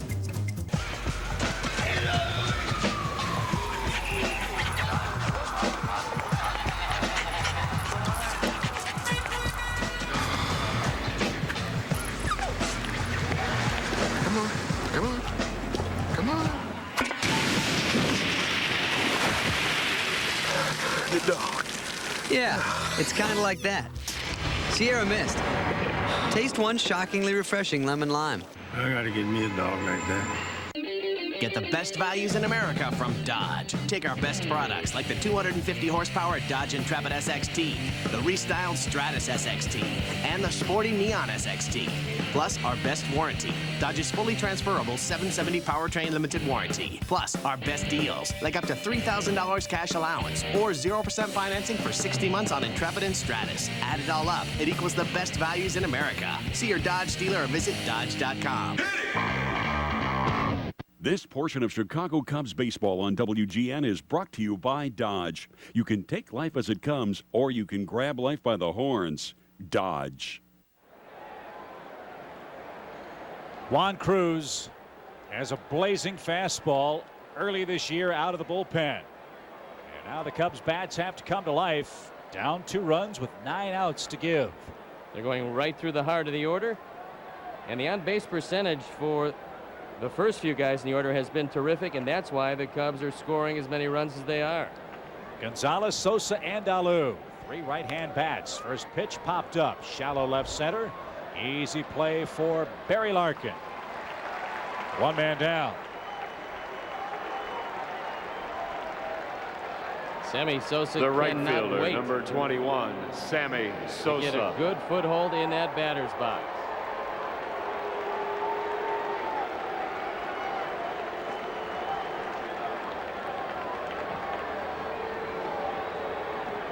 Sonia Sosa hoping Sammy can do it right here.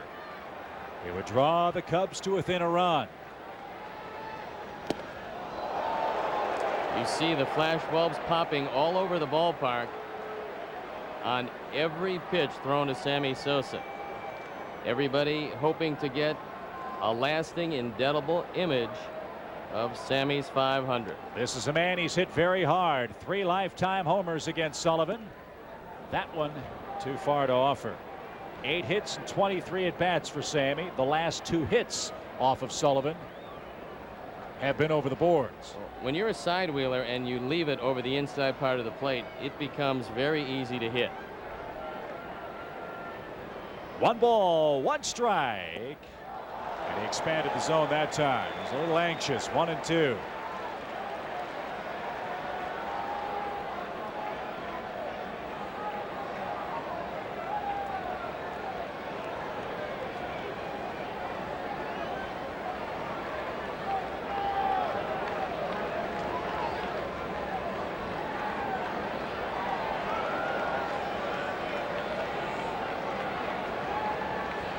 Base is clear.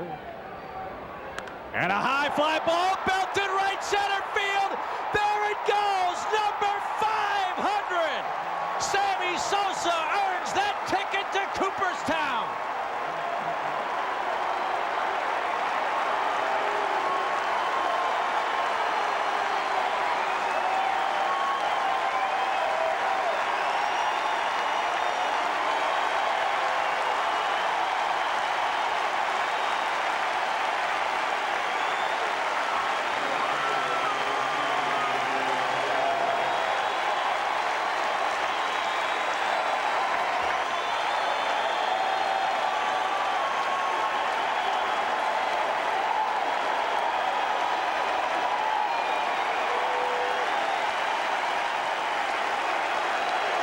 There are only 18 men in the history of this game to hit 500 homers or more.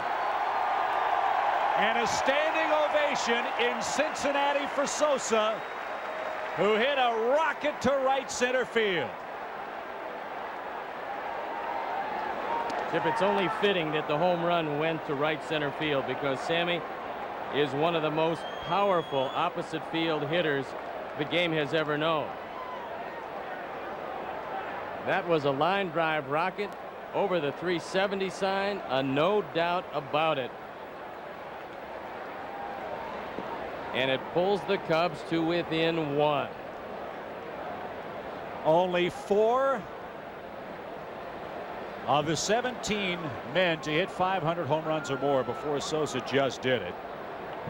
Hit 500 home runs before the age of 35. Jimmy Fox, Willie Mays, Henry Aaron, Babe Ruth.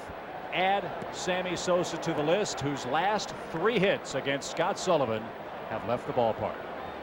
I'm very surprised at Sammy, who obviously desperately wanted to get this behind him, was as patient as he was in the first 4 games of this year. His on-base percentage is terrific, but he finally got one out away and drove it out of the park. 2-2 to Alou, and he almost got hit. Full count. It's amazing, too. You wonder if Sammy just reeled him in. He had such a wild swing on the pitch before and then absolutely creamed it out to right center. That looked like a fastball. It was a slider that mystified him on the pitch before. Alou sends a bolt down the left field line, and that's foul. And here's a look at history in Cincinnati. This is a fastball, and it gets too much of the outside corner. And Sammy, with the pop and the hop, a no doubt line drive. Something you'll see a few more times before it's over. 3-2 again. And Moises fought it off. What a comeback win this could be. Well, we've seen a lot of Ernie Banks, number 500. And the entire Sosa family in Cincinnati for the occasion.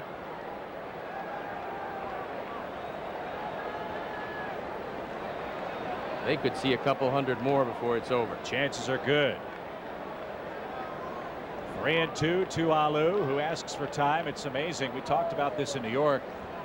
There are some around this game who feel that the preponderance of home run hitters in the game has made the 500 home run mark less important now than it was 20 or 30 years ago.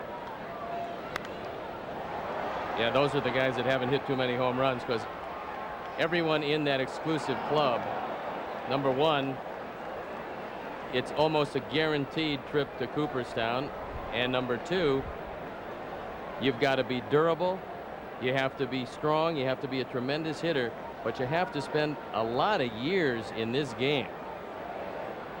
Good battle with Alou here, and Mo lines it into center field. The tying run is on with one out in the seventh. Well, the Reds are wondering which Scott Sullivan is going to show up this year. The one who had an ERA in the low threes 4 previous years, or the one who had an ERA in the 6s last year. Moises Alou with a good battle gets a high inside fastball, able to bring his hands inside and hit that ball back up the middle. And folks, that is the sign of a real talented hitter. Most guys get jammed with that one. That's going to be it for Sullivan. He gives up history. Home run number 500 to Sammy Sosa. Cubs are down only a run, and into the pen goes Bob Boone for the second time tonight. Gabe White gets the ball, clinging to a 1-run lead.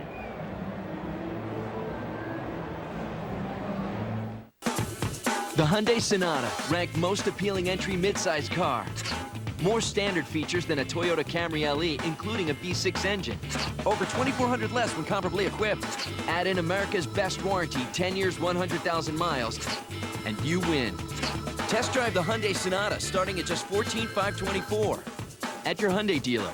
Hurry in for $1,000 cash back or 0% APR. Plus, current Hyundai owners get an extra $1,000 cash back through April 30th. WGN News, on the front lines of the war in Iraq, with a local perspective on global events. Morning, noon, and 9. Live coverage of breaking news, expert military analysis. More than 25 Chicago Tribune journalists alongside American forces and throughout the region. And the reach of network partners CNN, bringing you closer to the conflict, helping you understand its impact. Watch Chicago's very own WGN News.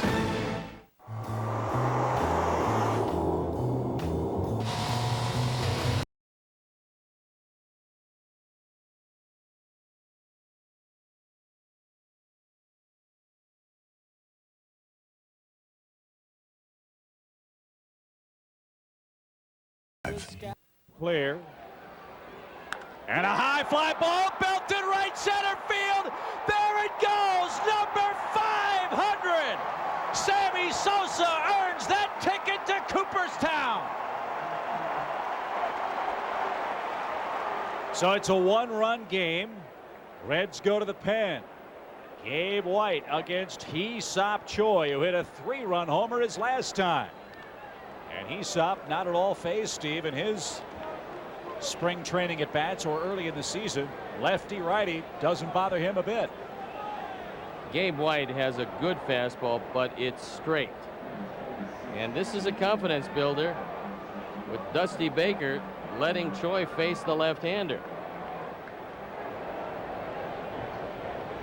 One quick strike, and Choi a swinging bunt. White thinks about second and almost took too much time. But Alou moves into scoring position after his third hit of the night. And now Corey Patterson, who's also swung the bat very well against lefties, with a hit could tie this game. Well, Gabe White almost made a mistake. All you listen for is the catcher. He's got the play in front of him, and he'll tell you where to throw it. He wheeled towards second, was very lucky to be able to still get the out at first base, but the tying run in scoring position for Corey Patterson. Corey has a hit. He scored a run, and he hits a rocket deep to right. That one caught, however, by Kearns. Boy, he hit that right on the screws. And the side is retired. But a slice of history in Cincinnati. Boy, we wish you were here in person. Glad you're with us on WGN. We got a one-run game tonight.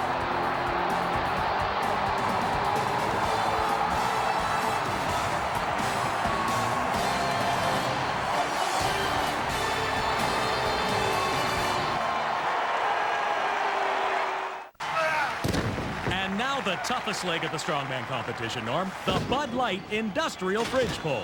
Jim, that's 1,000 pounds of pure hernia that they'll try to drag across. Sorry to interrupt, Norm, but it looks like a fan from the stands has stolen the Bud Light. Oh, a huge hit from out of nowhere. And this guy's got the foot speed to take this thing all the way. Oh, man! For the great taste that won't fill you up and never lets you down. Okay, who's the hero? Make it a Bud Light. Has anyone seen Johnson? He called in again. Must really be sick. What'd he get? Order Comcast digital cable with HBO for only $39.99 a month for 3 months. I heard they gotta fly the grandmother in. You'll get multiple channels of award-winning HBO originals and movies when you order Comcast digital cable. Call 1-888-4-BEST-TV. So call today. Has anyone seen Miller?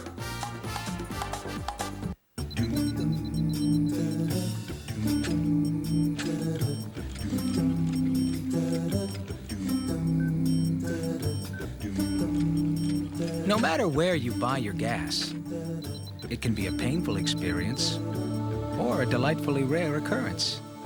It's all in the choice of car you drive. The all-new, very fuel-efficient Accord LX from Honda.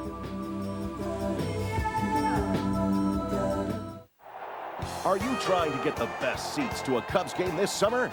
Call Wrigley Field Premium Ticket Services at 866-272-6614. Whether you need tickets at the last minute or are planning for a group, call 866-272-6614. Box seats or bleachers, Wrigley Field Premium Ticket Services is your home for the best Cubs tickets. Call 866-272-6614 for your tickets today. Here we go to the home half of the seventh. Juan Cruz on for another inning. He'll face Griffey, Kearns, and Casey. The pitcher spot is due up fourth for Cincinnati. Cubs down a run. 8-7. And you figure the way that Cruz and this Cub pen has thrown, 8's about all Cincinnati's going to get. You wonder if their pen can stop the Cubs in the last 2 innings. And this is a tough inning for Juan Cruz because he goes right through the heart of the red order. And it's a pretty impressive offense. And that was the big question mark.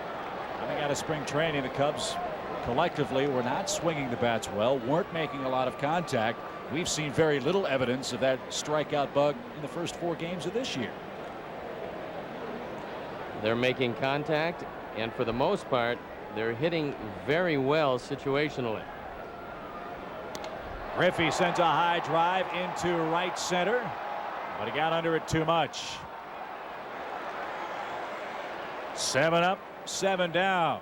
And welcome to the 500 home run club, Sammy Sosa. And it's no coincidence that every name on that list but the man you're looking at is in the Hall of Fame.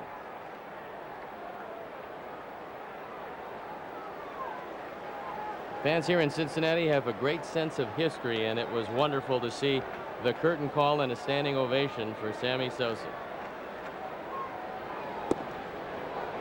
Kearns cuts and misses. 2 for 3 is the young right fielder. Had some loose bodies taken out of his left elbow on March the 10th. Hasn't stopped him tonight. He swung a very good bat. He's not going to catch up to Mr. Cruz, it wouldn't appear. 0-2 your count. Very few guys that I've ever seen in this game that can hit that fastball neck high at 97 miles an hour. When he was young, Vinny Castillo was one of them, but very few guys can get over the top. Swing, and that's trouble. He did catch up. An 0-2 mistake. After throwing a high fastball right by him, Juan Cruz went to the slider and hung it. And Austin Kearns with his 3rd hit of the night, his 2nd run batted in. Doesn't matter how good the stuff is. When you hang that slider, it goes a long way.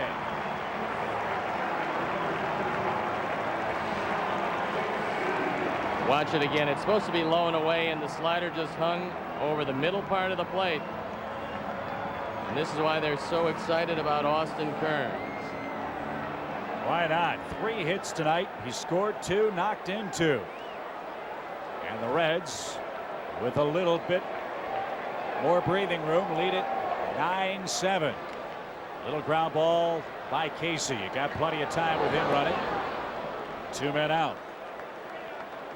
I'd like to say hello to my folks, Paul and Shirley Stone, looking on in Cleveland, Ohio. You know, being a former Buckeye myself, born and raised in Cleveland, you get that tingle when you come into town. I didn't know if it was being back in Ohio or Skyline Chili that they have so many parlors. Either that, Cincinnati. either that, or again, word that there is a $73,000 Hot Wheel at the convention at our hotel for sale. You don't see too many of those. Nor do you see too many empty elevators. It is one crowded hotel. Juan Cruz now trying to nail down the last out of the inning and keep the 2-run deficit, and Reggie Taylor will come on to pinch hit.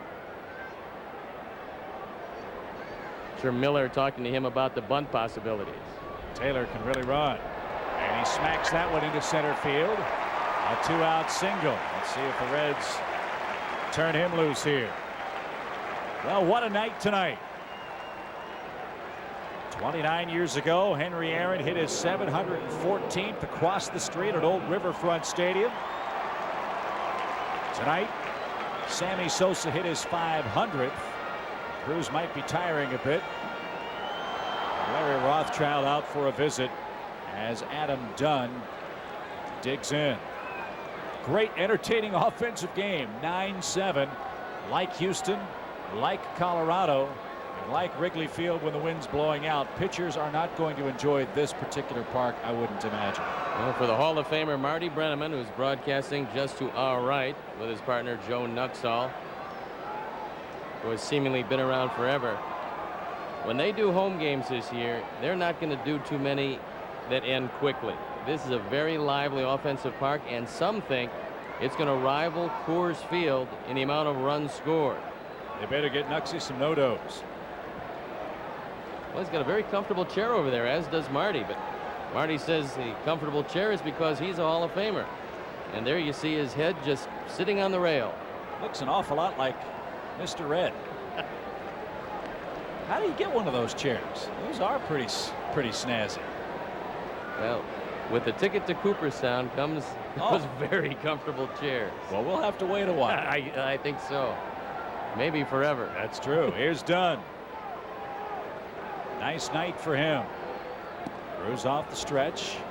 Larry Rothschild went out to tell him 2 things. Number 1, Reggie Taylor can run at first base, and odds are he'll be looking for a stolen base if Dunn gets down 2 strikes. And 2, he wanted to remind him how to pitch to Dunn, who hit a prodigious home run earlier. Missed with the off-speed pitch.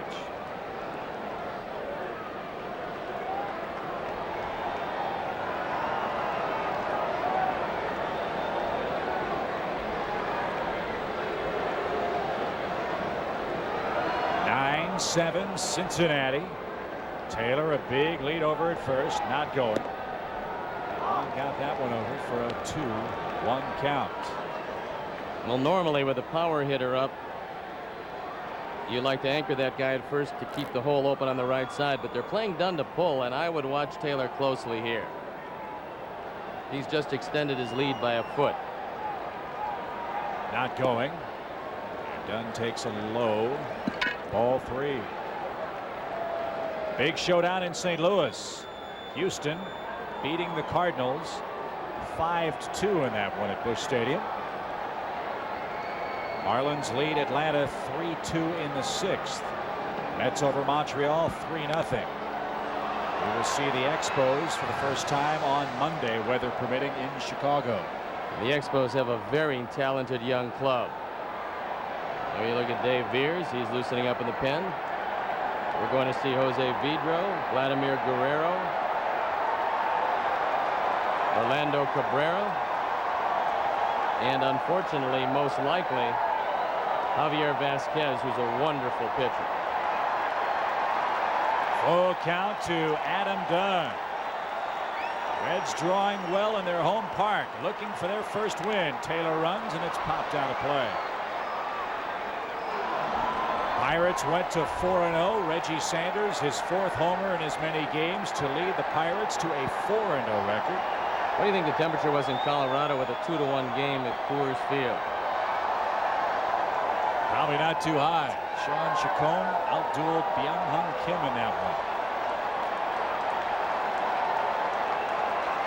Again, the 3-2. Taylor moving, and it's lined into left. Alou got a very good jump and makes a fine running catch to retire the side. Kearns hits a homer. Reds now have a 2-run lead with 2 innings of baseball left in Cincinnati. Saturday on WGN. Way back. The hits just keep on coming. Watch the White Sox dig in against Detroit on the South Side. Sox Tigers, Saturday at 1 on WGN. Saturday, the Bulls are out to dash Milwaukee's playoff dreams when the Bucks cross the border and drop in on the United Center. It's a Central Division collision. Saturday at 7:30 on WGN. Now during the National Caravan event, get the best values in America from Dodge. Take our best products like Dodge Caravan, the best-selling minivan ever, with available power sliding doors and power rear hatch. Plus our best warranty, Dodge's fully transferable 770 powertrain limited warranty. Plus our best deals, put $750 down and we'll match it. Plus get up to $3,500 cash allowance for a total down payment of up to $5,000. Add it all up, it equals the best values in America. See your Dodge dealer or visit Dodge.com. Paging Dr. Norris. Dr. Norris. When lives are on the line, you rely on the specialized training and expertise of real professionals. People who use the tools at their disposal to find out what's wrong and fix it. But even with years of experience, it's not always easy. Appearances can be deceiving, because even though this isn't a hospital, this is a surgeon. He just operates on cars. Paging Dr. Norris. Your car is ready. CarQuest, the professional choice. This portion of Chicago Cubs baseball on WGN is brought to you by the 4,000 CarQuest Auto Parts stores across America. You'll find it at CarQuest. Dan Roan on Chicago's very own WGN News at 9. Join Dan Roan for instant replay Sunday night on WGN. Dan will have a complete wrap-up of all today's sports action, including a preview of the NCAA Basketball Championship. Look at the Sox and Cubs and meet WGN Tribune Prep Athlete of the Month. That's Sunday night at 9:40. Dan Roan with instant replay on WGN. And folks, stay tuned right after our game, because Sammy Sosa will be on live. Reggie Taylor stays in the game. He'll take over for Adam Dunn in left. And the Reds go to the pen again. They're going to be very busy out in that bullpen. John Riedling, the latest to appear. Riedling last year appeared in 33 games for Cincinnati. Was 2-4 with a minuscule 2.70 ERA. So this is one of the youngsters they're counting on to come through in a big way out of the pen. He talked to Bob Boone. He said, look, I know that the starting pitching is going to have its problems at times, but I think the bullpen is going to be the strength of this staff. He'll be tested as speedy Tom Goodwin bats for Juan Cruz here.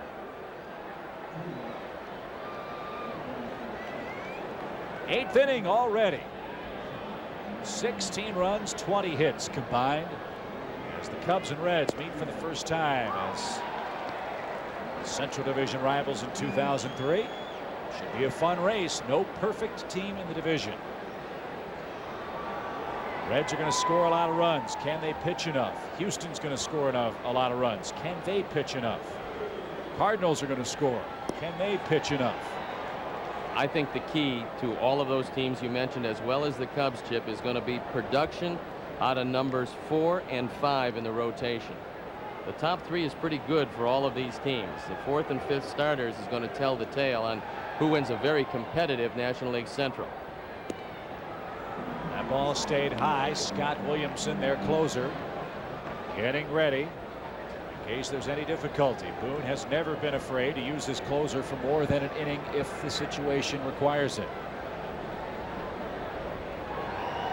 2 balls and a strike to Goodwin. Slapped foul. 2-2. American League scores. Toronto winning in Minnesota in the 5th. That one 2-0. Kansas City winning again. They're beating Cleveland 5-1 in the 6th. Jeff Pentland, by the way, the Royals hitting coach. And he's done a great job with Mike Sweeney. Yankees over Tampa Bay 7-1 in the 8th. Boston 8-3 over Baltimore in the 8th. I'd like to be Sweeney's hitting coach.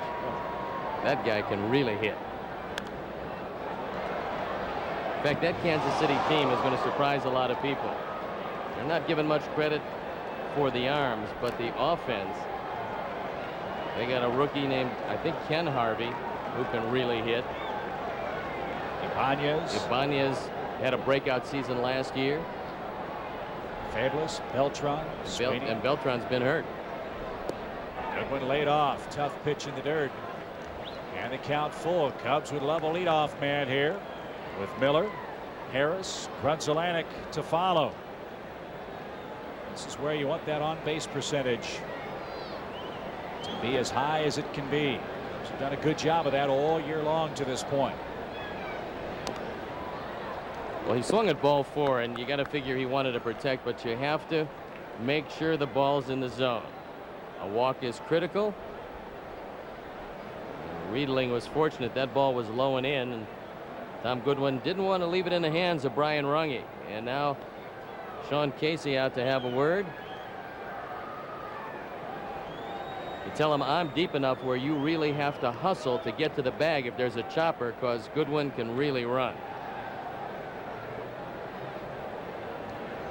3 balls, 2 strikes to Tom Goodwin here in the 8th. Good battle here. The Cubs have veterans off the bench, and they've got balance on both sides. One of the best benches that I think the Cubs have had in many a year. Goodwin, Harris, Bacco, and O'Leary from the left side. Martinez and Karros from the right tonight. Goodwin, ground ball. Let's see if Casey can win the race to the bag. He will by a step. 1 man down. Here's your chance to explore beautiful and historic Wrigley Field. You can visit the clubhouse, the press box, playing field, dugouts, and more during a 90-minute guided tour of Wrigley Field. Tours are available on selected weekend dates from May to September, and they're sponsored by MBNA. Ticket price just $15. It's a donation to Cubs Care Charities. Schedule your tour early. Tour sizes are limited. You can call the tour hotline at 800 the Cubs. Bob Boone on the edge of his seat as the Reds still searching for their first win of the year. Miller and Harris to follow in this 8th inning. Cincinnati 9, Cubs 7. Well, this is a park where the hitters will leave just about every night with a big smile on their face, and the pitchers are going to need therapy before too long. And Bob Boone, with a few gray hairs now, will find all the hairs that are left that are not gray probably gone by the end of this year. 2-0. Line right center field. That's the Damian Miller stroke. Let's see if Kearns can cut it off. He can't. Miller in scoring position with 1 man out. Cubs down a pair late. 2 hits for Damian tonight. Well, you're in a situation, if you're Dusty Baker, looking at the way this game is shaping up and knowing that Scott Williamson is the closer, where you might have to try to win it with Troy O'Leary. So that's why you don't pinch hit for Damian Miller. And the fact is, he had a 2-run single in the 4th inning, and when he's at his best, this is where he hits the ball, right center field. So Miller 2 for 4 after an 0-for-9 start. Here's Harris. He flied out to left. Lenny with a triple against Riedling in his brief number of matchups against the young red right-hander. Best arm in the outfield by far is Austin Kearns. But you don't always know where the ball's going to go with him, as we've seen tonight. He has thrown it well wide of the bag on occasion. Dave Veras up in the Cub pen. He'll be the second man called upon to work the Reds' 8th. Hopefully he'll have either a tie or a lead with which to work.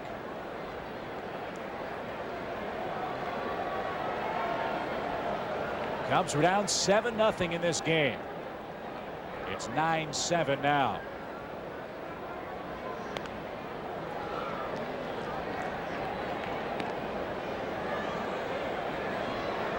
There's the all-time pinch hit leader in the history of the game.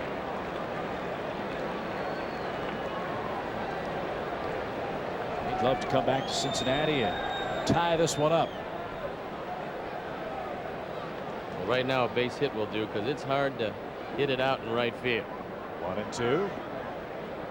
Tell you what, Mr. LaRue, I think he has earned Bob Boone's praise. He's had a terrific night behind the plate. He's been busy knocking stuff down all evening long back there. And he's much improved, and if you've got Bob Boone as your manager, one of the greatest catchers to ever play the game, you would think defensively that he could give you a couple of tips. And I asked Bob about calling pitches, and he said they call a lot of them from the dugout. Just the ones that stay in the ballpark. Well, right. Bob also said something interesting. He said, you know, when I was behind the plate, I was always considered to be a real good caller of the game. He goes, I still think I can do that, but from my perspective now, it's much easier if the catcher and I are thinking along the same lines, because he can tell when a batter has moved up a couple of inches on the plate. He can tell when a guy's pulling off the ball. A much better feel if you're in the game. 2-2. Line down the right field line. That one might go. It does go. Lenny Harris, a 2-run homer to tie the game. Welcome back to Cincinnati, Lenny.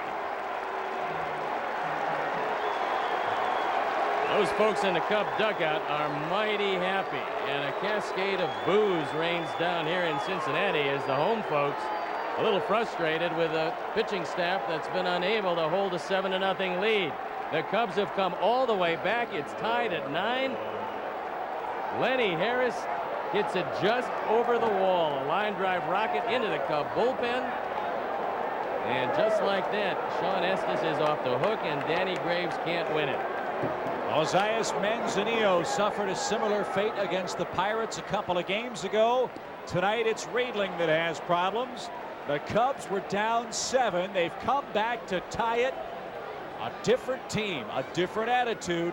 This would not have happened last season. Now let's get the win. Here's Gredzelanek with 1 out. Back up the middle. Go ahead run is on.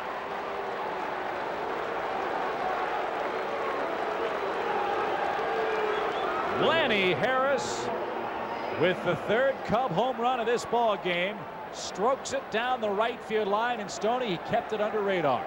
John Riedling threw a fastball on the inner portion, and this line drive rocket finds the bullpen. It doesn't go out by much. And Chip, I got to tell you, before this season is over, Bob Boone's going to have cauliflower ear from being on that phone to the bullpen. Lenny Harris awfully happy with that at bat. And we talked to you about the Cub bench. It's had a big hand in this game, as Don Gullett goes out to talk with Riedling, suggesting perhaps he gets somebody out.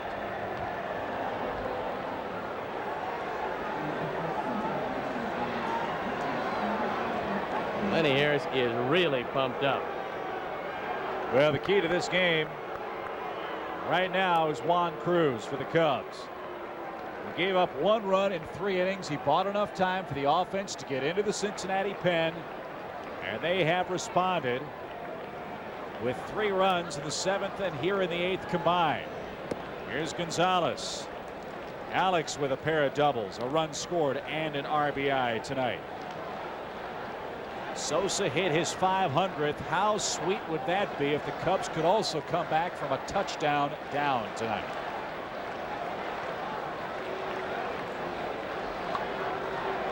Big lead by the G-man at first. Way up high, ball 2. Kent Merker, veteran left-hander, joins Williamson in the bullpen. You've got to get a good secondary lead because you have to keep this inning alive. Anything hit on the ground, these guys can turn 2 with the best of them. Ball 3. Sosa's waiting next.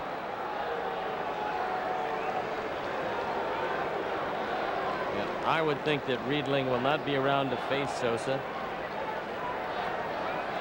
if he doesn't get out of the inning here with a ground ball. Got to figure to be Williamson, righty against righty. Sammy 0 for 10 against him with 6 strikeouts. They're not going to bring in Merker to face Sosa for sure. It's all predicated on what Alex does here with a count of 3 balls and a strike. A lot of managers will tell you that they become a whole lot smarter when the bullpen gets people out.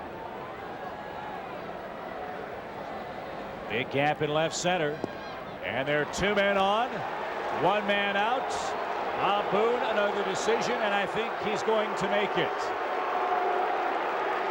The right fielder, number 21, Sammy Sosa.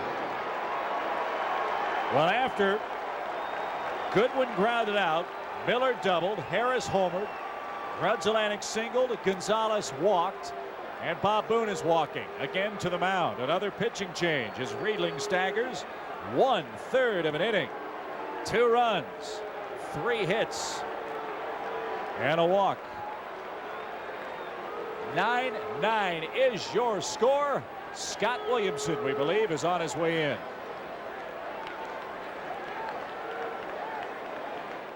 Ladies and gentlemen, the technology offensive has begun. Laser-guided adaptive cruise control, a rear-view camera, suspension that lowers at speed, headlights that turn to illuminate your path on curves. Enough. So, what do we do now? Introducing the entirely new Lexus RX 330. Putting the world on notice again. What do we do now? At your Chicago area Lexus dealer. The girls are cooking up a Valentine's love potion. So now we need a righteous man. You know what? If we had that, we wouldn't be doing the ritual in the first place. Next Friends. Tonight at 10 on WGN, Chicago's WB. Saturday on WGN. Way back. The hits just keep on coming. Watch the White Sox dig in against Detroit on the South Side. Sox Tigers, Saturday at 1 on WGN. Well, Stoney, when Sammy Sosa is in a groove, he hits homers to right, and when he's in a groove, he hits homers in bunches. He's got a chance to do both tonight. He hit 500 his last time up. 1 here would give the Cubs a 3-run lead. Scott Sullivan only gave up 1 run, but it was a big one. Sammy hit a line drive rocket to right center field.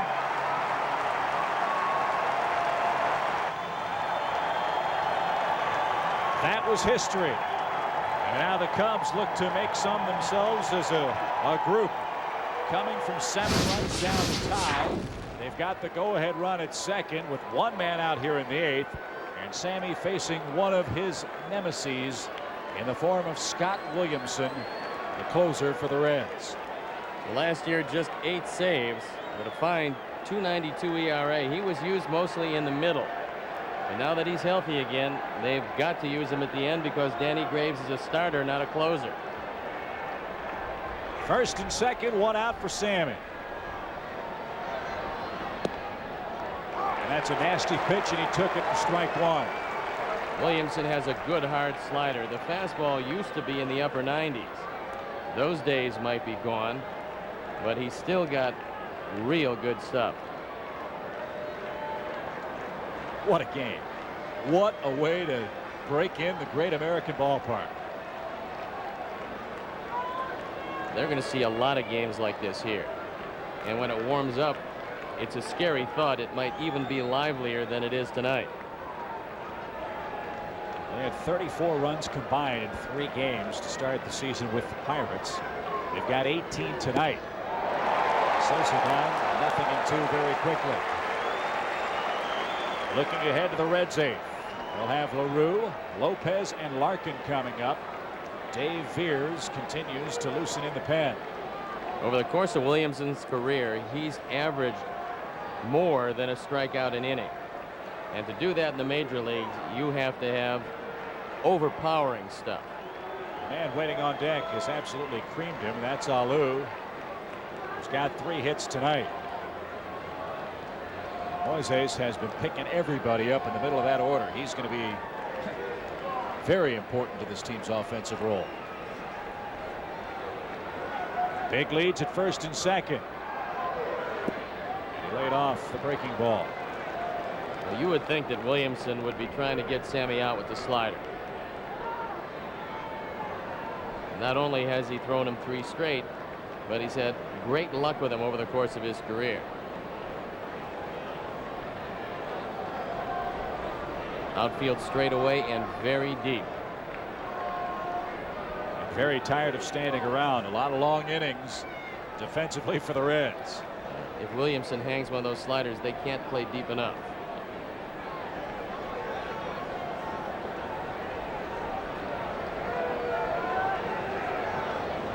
One ball, 2 strikes. Big right-hander sets. And he got it by him.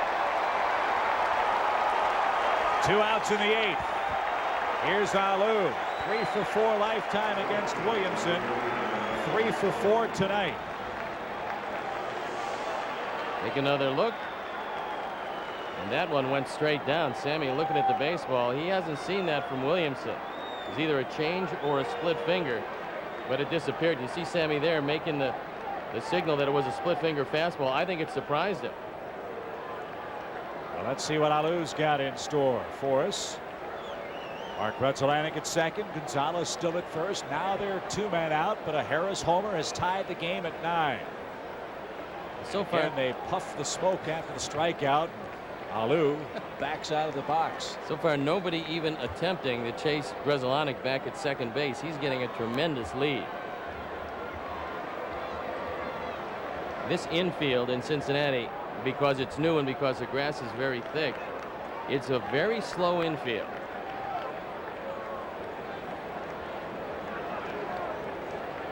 Lack of communication between Williamson and LaRue, so he goes out to talk with him.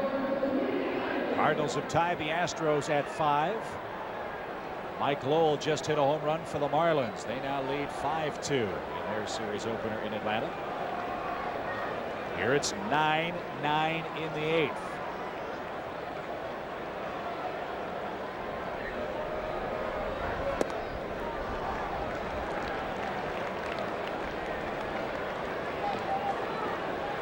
Alou hitting a robust 500. 8 hits in his first 16 at bats. He's scored 3 times. He's knocked in 6 for the Cubs this year.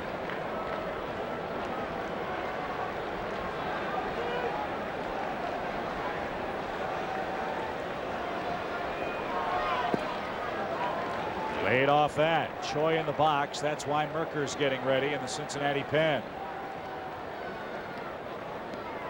I think that Bob Boone, assuming the inning doesn't end here, would rather have the Williamson Choi than the Merker Karros.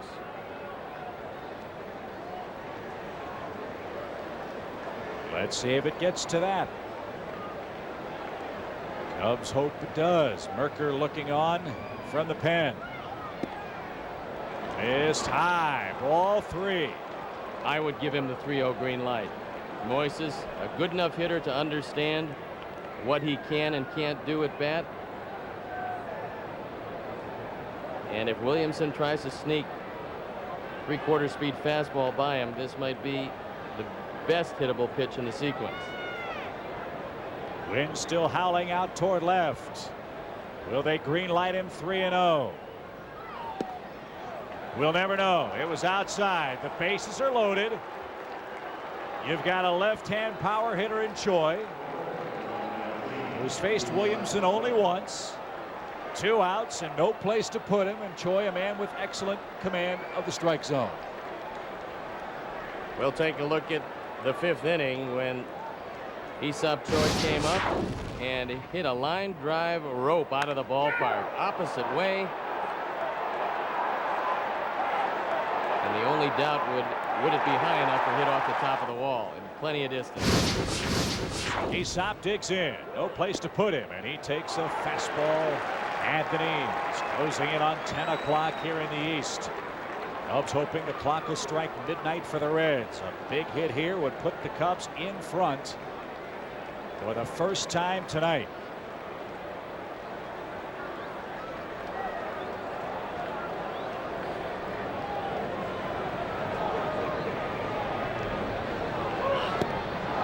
Nothing in 2.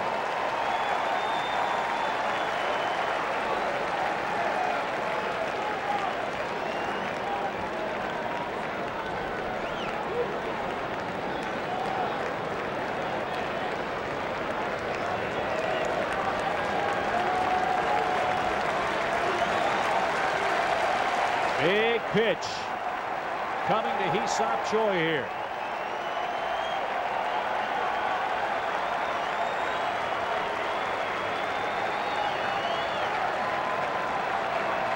A Cub at every base. The 0-2. Nearly hit him. Oh, lean into that one, Hee-Seop. Easier said than done when a guy's throwing in the mid-90s. We'll watch it again. LaRue wants it inside, this one way inside. Now Grzelcyk has to be well aware of that slider or split finger in the dirt. LaRue's done a great job of blocking everything so far, but this is a hard guy to handle on the mound. 1 ball, 2 strikes now. Almost hit him, ball gets away and no advance. It popped right in front of the plate. If the home plate umpire, Brian Runge, picks up the right foot, it's against the backstop, and the Cubs would have the lead. That was the split finger, and LaRue finally had one get by him. But a bad break for the Cubs. Hits off the umpire's shin guard and bounces right back toward the plate. Good anticipation by Grzelcyk. If the ball caroms anywhere else, he's going to score the go-ahead run. And if he had tried to come home there, he'd have been toast. Hee-Seop's battle back to a 2-2 count again. Has a real good idea of the strike zone. He'll need it again here. Crowd roaring with a 2-2 count. All 3. So everybody will start moving here with 2 outs. Well, you have to believe that he's going to come inside to Choi, as we've got Grzelcyk, Gonzalez, and Moises Alou. Off with the pitch.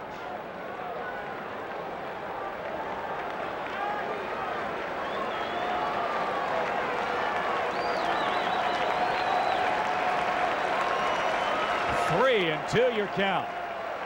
9-9 in the 8th. And can a young hitter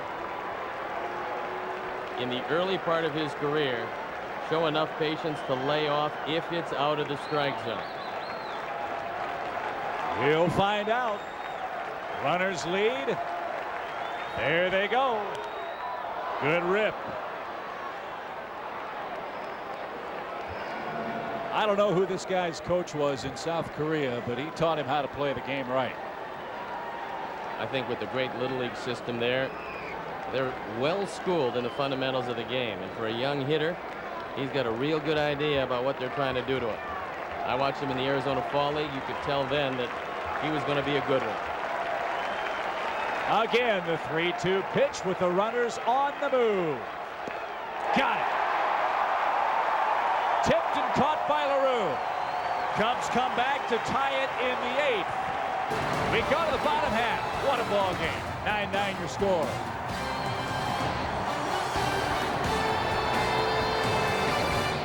Ooh, You're a naughty little boy, aren't you? Keep it up, and I'm gonna give you a spanking. I'll teach you the meaning of respect.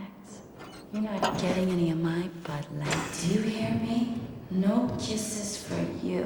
Not till you learn to obey me. Now, get down on all fours. For the great taste that won't fill you up and never lets you down. Make it a Bud Light. Revolution or evolution. They don't know how to react. So they stare or whisper or peek out living room curtains. Because anything or anyone with such confidence and flair makes them wonder if maybe they're witnessing some kind of... Introducing the 315 horsepower all-wheel drive Infiniti FX45. Revolution or evolution. New from FP Mailing Solutions, it's My Mail, the easiest postage meter system available. Tired of guessing weights and wasting stamps on your letters and packages? My Mail solves all of your problems and is easy to use. You can save up to 20% by printing exact postage. Increase efficiency with automated postage download through your phone line, all for less than $20 a month. Order My Mail at 800-956-6465 or at fpmymail.com. FP Mailing Solutions. We push the envelope so you don't have to. Comedy at the speed of sight. Drew, Will and Grace, Friends, Raymond. That's madness! Weekdays starting at 5 on WGN, Chicago's WB.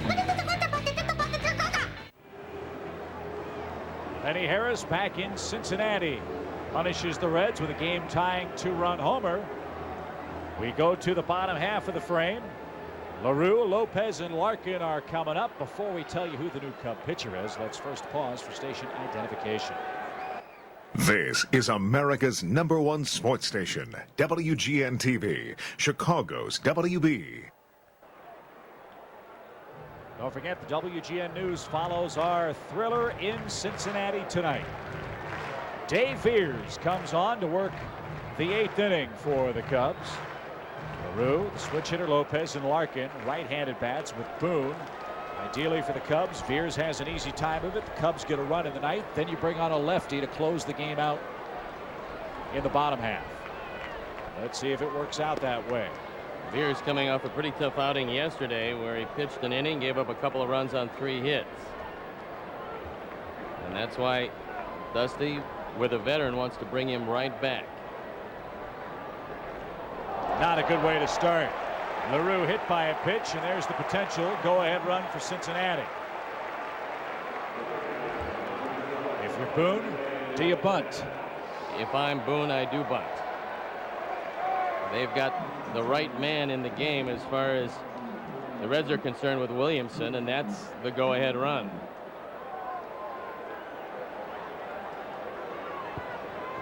Well, let's see if Lopez can get it down here. Harris guarding the line at third, thinks he will bunt. Choi holds the man at first. 1 ball, no strikes.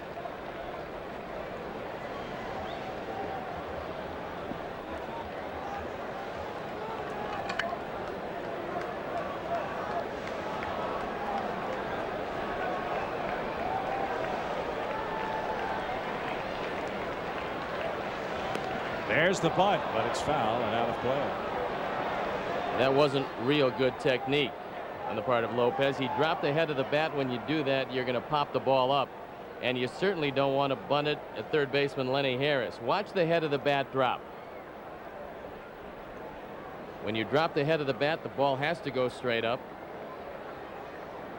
I think that's probably what Tim Foley was telling him. Foley, a very good handler of the bat in his days as a major league player.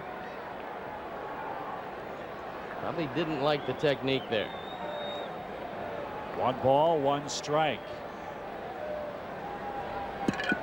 9-9 in the 8th. He gets the bunt down. Veras thinks about second, makes the sure play to first. Sacrifice. 1-4. Now Larkin, who's had a big day at the plate, with a hit, could put the Reds in front by a run.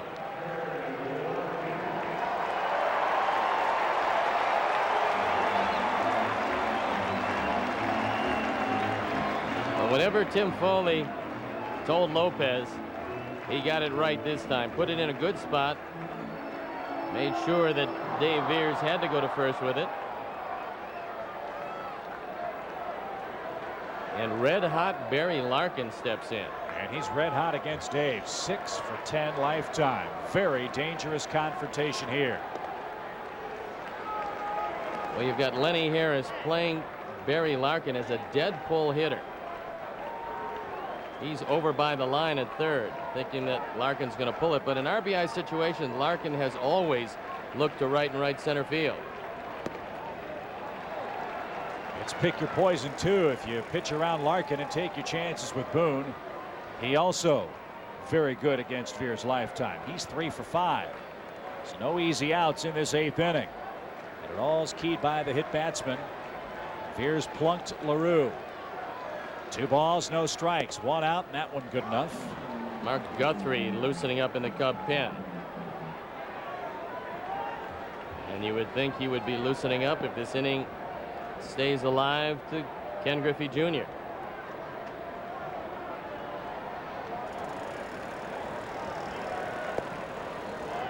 All 3-1. If you lose Larkin, get Boone to hit the ball on the ground, you might turn 2 and look to the 9th. And now they call a balk on Veers. Did he put his hand to his mouth on the mound? Let's take another look at it.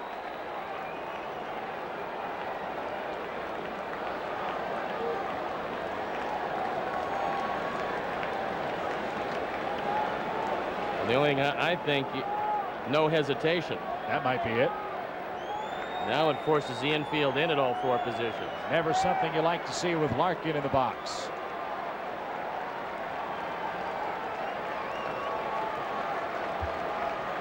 So no pitch. Count back to 2 balls and a strike.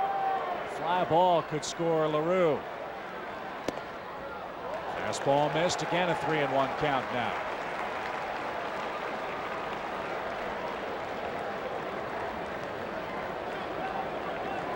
Bruce Streckman, I believe, said that he didn't give the 1-second pause. That's a call you don't see made against veterans too often, and there he shows you. Hot shot, Reds lead. Larkin does it again. His 3rd hit of the game gives Cincinnati a 10-9 lead.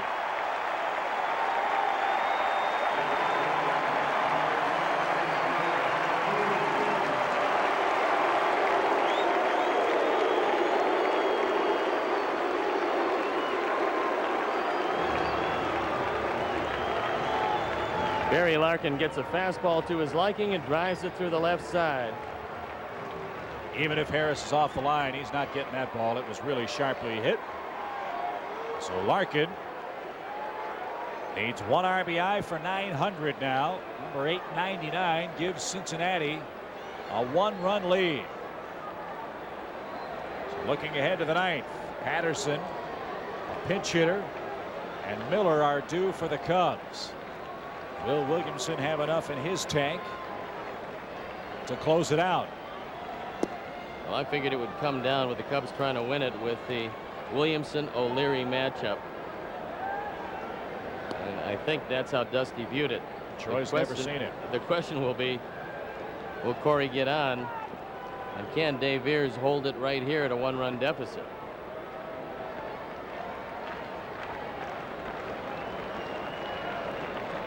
One ball, no strikes. Dave really fighting it. That split finger not finding the zone. 2 bad outings in a row for him. Tough day in New York yesterday. Junior waiting next. Ground ball right at somebody would be just what the doctor ordered. Let's worry about Griffey in the bottom of the 9th, perhaps.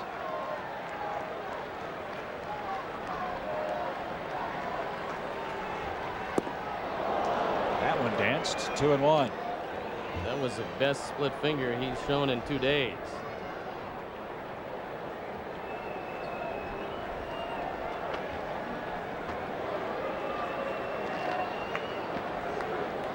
Keep your eye closely on Barry Larkin at first base. This is when he likes to run. Runner goes high, fly ball straight away left. Not deep enough. Easy play from O. Back to first goes Larkin. And here is junior Dusty Baker. On the fourth step, third step, first step. Here comes Guthrie.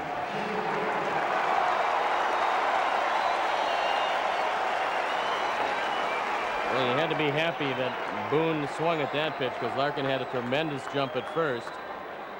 And it looks to me like this one has Mark Guthrie written all over it. You are good. Dave Veras hits the first batter he sees. That proves to be the go-ahead run for the Reds. Guthrie versus Griffey. A battle of the G's for the W tonight.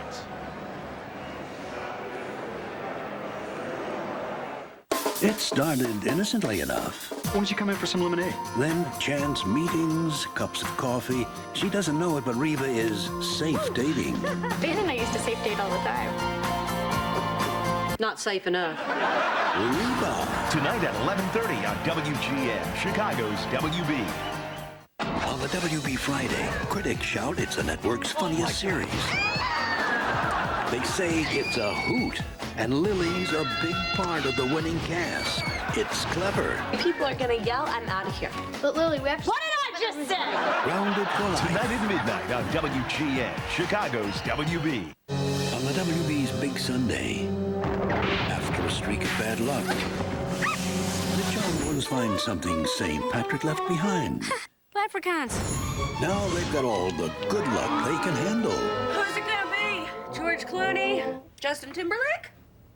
Actually, a little more than they can handle. Ever date a little person? Lucky Charms. Sunday night at 7 on WGN, Chicago's WB.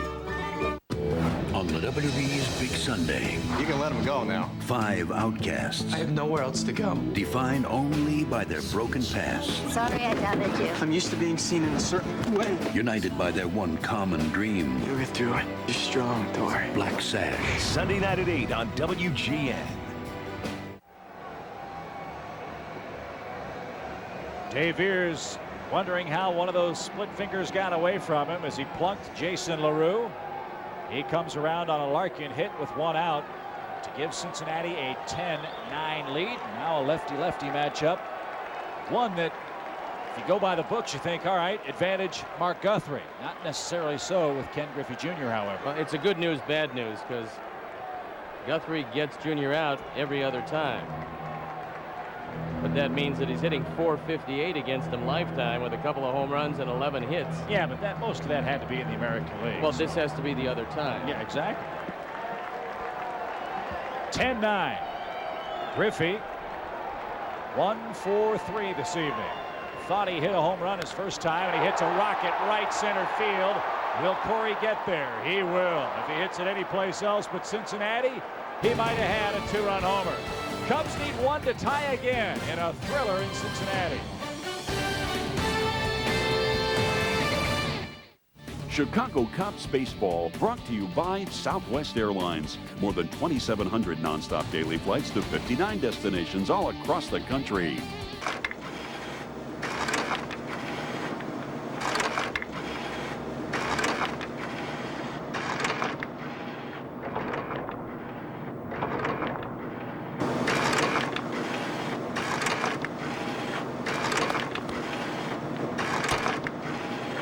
Right now, fly Southwest Airlines nonstop from Chicago Midway to these select cities for just $79 each way. So get packing. You are now free to move about the country. Get the best values in America from Dodge. Take our best products, like Dodge Durango with Magnum V8 Power Standard and best-in-class available towing and torque. Plus our best warranty, Dodge's fully transferable 770 powertrain limited warranty. Plus our best deals, like a $4,500 cash allowance or 0% financing for 60 months. Add it all up, it equals the best values in America. See your Dodge dealer or visit Dodge.com.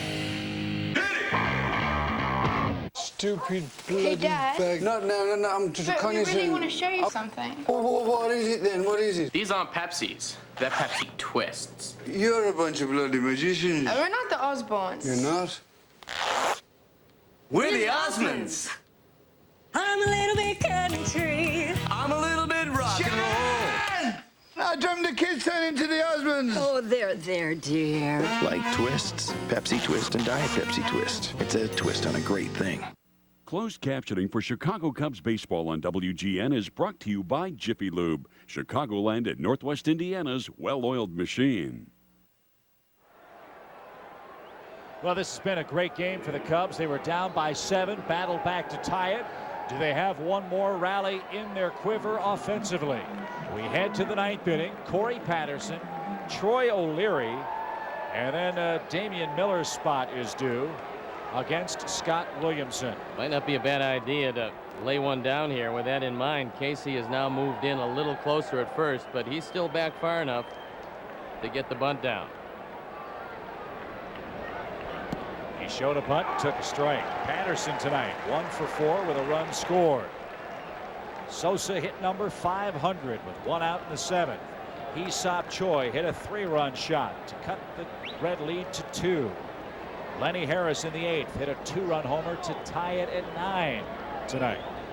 It's been an uphill battle all evening long, but the Cub offense, maligned most of spring training, has come out pounding on the first 70-degree night of the season. And Corey Patterson has hit the ball pretty hard tonight. Did a line drive rocket last time up in the 7th inning, and he has a base hit. A ball and a strike to the Cubs center fielder. Swing and a high pop into shallow right. Kearns broke back, now comes charging in. Wynn trying to push it toward the seats. And did he come up? Yes, he did. Right against the railing. Kearns denies Patterson. 1 out. Austin Kearns has shown off every facet of his game tonight. He makes a tremendous catch here. The fans were trying to reach into the field of play and distract him, but he kept his concentration and made a real good play. And now Troy O'Leary comes up, try to do some damage to Scott Williamson. O'Leary, the 3rd of 4 left-handed bats off the bench for the Cubs tonight. He's never faced Williamson in the major leagues. And he looks at a ball outside. Damian Miller with 2 hits waits on deck. If it gets past him, you've got Harris lurking in the hole for Dusty Baker.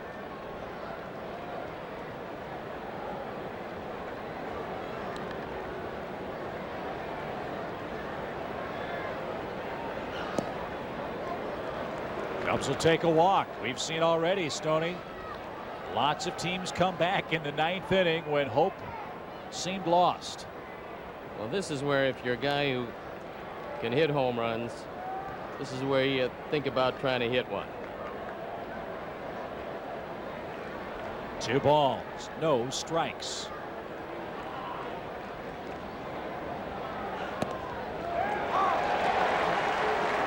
Pretty good fastball explodes over the outside corner.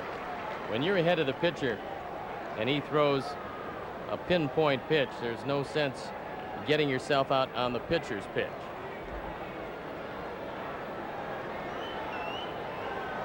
The 2-1 from the Reds closer. Popped into left. Reggie Taylor on the run near the seats. And O'Leary has better luck than Corey Patterson. Dusty Baker probably on his 9th toothpick of the night tonight. The way the Cubs came roaring back. You've seen a lot of offense tonight.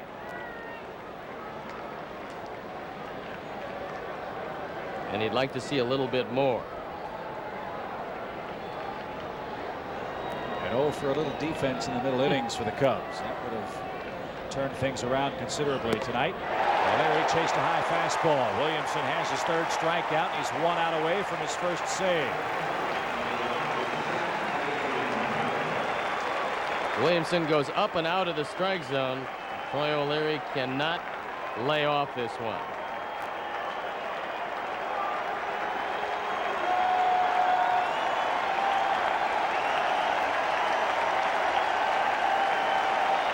Actually, Williamson is on the line for the win for Cincinnati tonight. So no save. Here's Miller. Every time they strike somebody out, The smoke comes out of the riverboat smokestacks in right center field, and the next hitter asks for and receives time. That does not speed up the game. Reds 1 out away from their first win in their new home. Chopped up the middle. Larkin. Funny hop. Fumbled for a minute, but he got his man. And the Cincinnati Reds are off the schneid. Cubs gave them all they could handle tonight. And the Reds win it by a final score of 10-9. An historic opener indeed for the Cubs in this new Reds home. Scott Williamson did a great job out of the bullpen. A bullpen that has had its problems. But Williamson at the end was equal to the task. And in a very exciting game, unfortunately for the Cubs, they come up a run short. But they were down 7 in this one and battled back to tie it at 9, only to see a game turned around on a hit batsman leading off an inning. So Williamson beats Fears. The Reds 1-3 on the year. The Cubs fall to 2-2. But it was a whale of an offensive ball game, and we figure more of that's going to come over the weekend. We hope to have Sammy Sosa when we return. He'll chat about his milestone tonight when we return. Next on WGN News at 9, it's more video of Saddam Hussein, but once again, the experts are wondering, is it really him? Late war developments. Plus, it's number 500 for Sammy Sosa. More on this historic moment in baseball. We'll hear from the fans here in Chicago. And the weather strikes out at Cellular Field, but it doesn't dampen spirits at the White Sox home opener. We got those stories in Tom's chilly weekend forecast. The WGN News is next. Tonight, is Saddam Hussein alive? What experts are saying about the latest tape and what it could mean for the war with Iraq. Then, wild dogs are on the run in Chicago. Get a sneak peek at Lincoln Park Zoo's newest residents in action. Plus, Tom's weekend forecast. Tonight on WGN News at 9. They came here to learn the art of revenge, but will leave with a respect for their lives. The new series, Black Sash. Sunday night at 8 on WGN.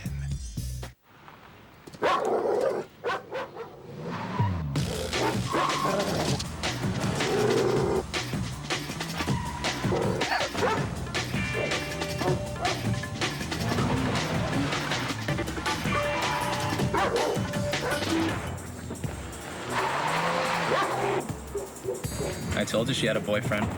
The Hyundai Tiburon, with America's best warranty. 10 years, 100,000 miles. When you can be counted on, you win. Has anyone seen Johnson? He called in again. Must really be sick. What'd he get? Order Comcast digital cable with HBO for only $39.99 a month for 3 months. I heard they gotta fly the grandmother in. You'll get multiple channels of award-winning HBO originals and movies when you order Comcast digital cable. Call 1-888-4-BEST-TV. So call today. Has anyone seen Miller? At CarQuest, our people go above and beyond the call of duty to help the technician working on your car by supplying them with superior service and only quality auto parts. Like NGK, a world leader in spark plug technology. NGK spark plugs are specified as original equipment by many leading engine manufacturers. They trust NGK, so should you. With nearly 4,000 stores and over 130,000 CarQuest parts to choose from. We'll be there when you need us. CarQuest, the professional choice. 10-9, Cincinnati finally picks up their first win of the season. They now move to 1-3 on the year. The Cubs see their record drop to 2-2 on their season opening 6-game road trip. It's amazing, Steve. The Reds scored just 10 times in their first 3 games of the year against the Pirates.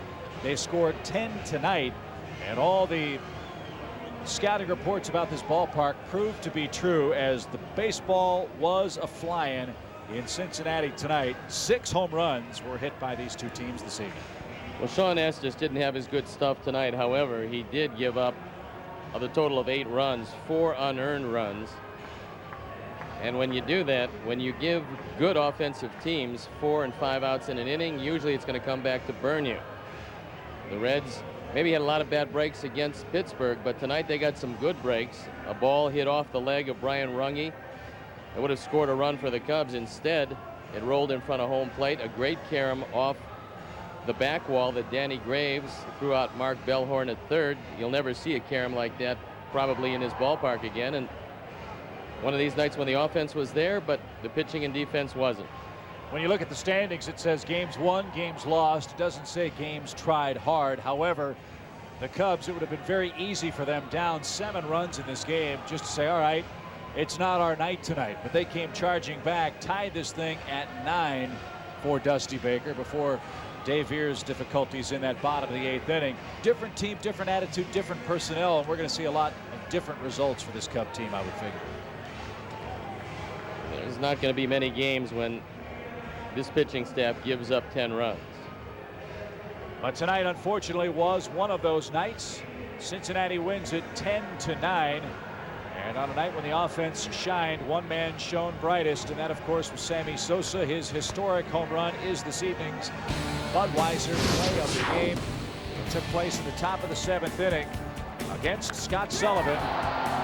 He's homered against him 3 consecutive times, but this was the biggest of Sosa's career. His ticket to Cooperstown, you figure, 18th man in history with 500 career home runs, and a curtain call from the big crowd in Cincinnati as Sammy Sosa celebrates tonight. Cubs don't, however. They fall 10-9. One more break. Back with more from Great American Ballpark after this.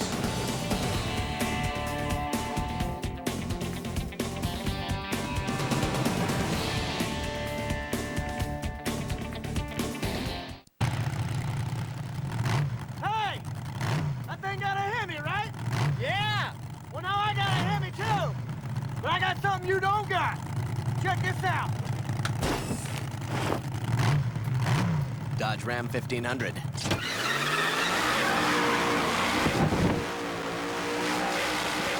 Hemi legend continues. Grab Dodge's 770 powertrain limited warranty, plus 0% financing or $2,500 cash allowance. Ford, Chevy, and Toyota don't match this. Stupid bloody Hey, Dad. bag. No, I'm just But we conning really to- want to show you something. What is it then? What is it? These aren't Pepsis. They're Pepsi Twists. You're a bunch of bloody magicians. We're not the Osbournes. You're not? We're the Osmonds. I'm a little bit country. I'm a little bit rock and roll. I dreamt the kids turned into the Osmonds. Oh, there, dear. Like twists, Pepsi Twist and Diet Pepsi Twist. It's a twist on a great thing. Well, special thanks to our associate producer, Mark Brady. He's downstairs waiting for Sammy Sosa to compose himself and get ready for what we hope will be a post-game interview with our nationwide audience here on WGN. There is a cool-down period of 10 minutes or so, and we understand that Sharon Panazzo and Mark Brady are trying to get Sammy from the locker room back to our microphone position. So we hope that you all, hoping to hear from Sammy, will hang on while we wait with you. In fact, he's on his way out of the dugout now. Before we get to Sammy and his comments, Tony, this is a great way to start this series, and Cubs will have Zambrano and Wood against Haynes and Wilson the next 2 afternoons here. And there's the man of the moment, Sammy Sosa, who finally got a fastball to his liking and drove it out of the ballpark. So Ernie Banks, look out, Sammy's gaining on you. He's 12 behind.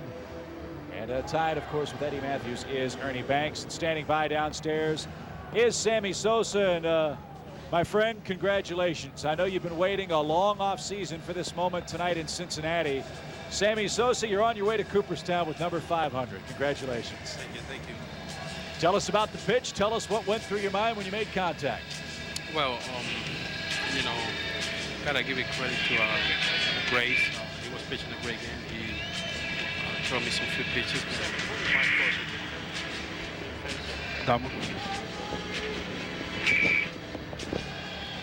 Okay, can you hear me? There you go, much better. Yeah, so, you know, and then I was, you know, pulling out just a little bit, and I said to myself, I gotta be relaxed a little bit, and I gotta go out there and make count and go to right field. So he got me 2 strikes. He threw me a very tough pitch outside corner, and, you know, and I went with the ball. Sammy, from what you've seen of this ballpark, and obviously you've only seen it one day, you think this is going to be the type of hitter's park it was tonight?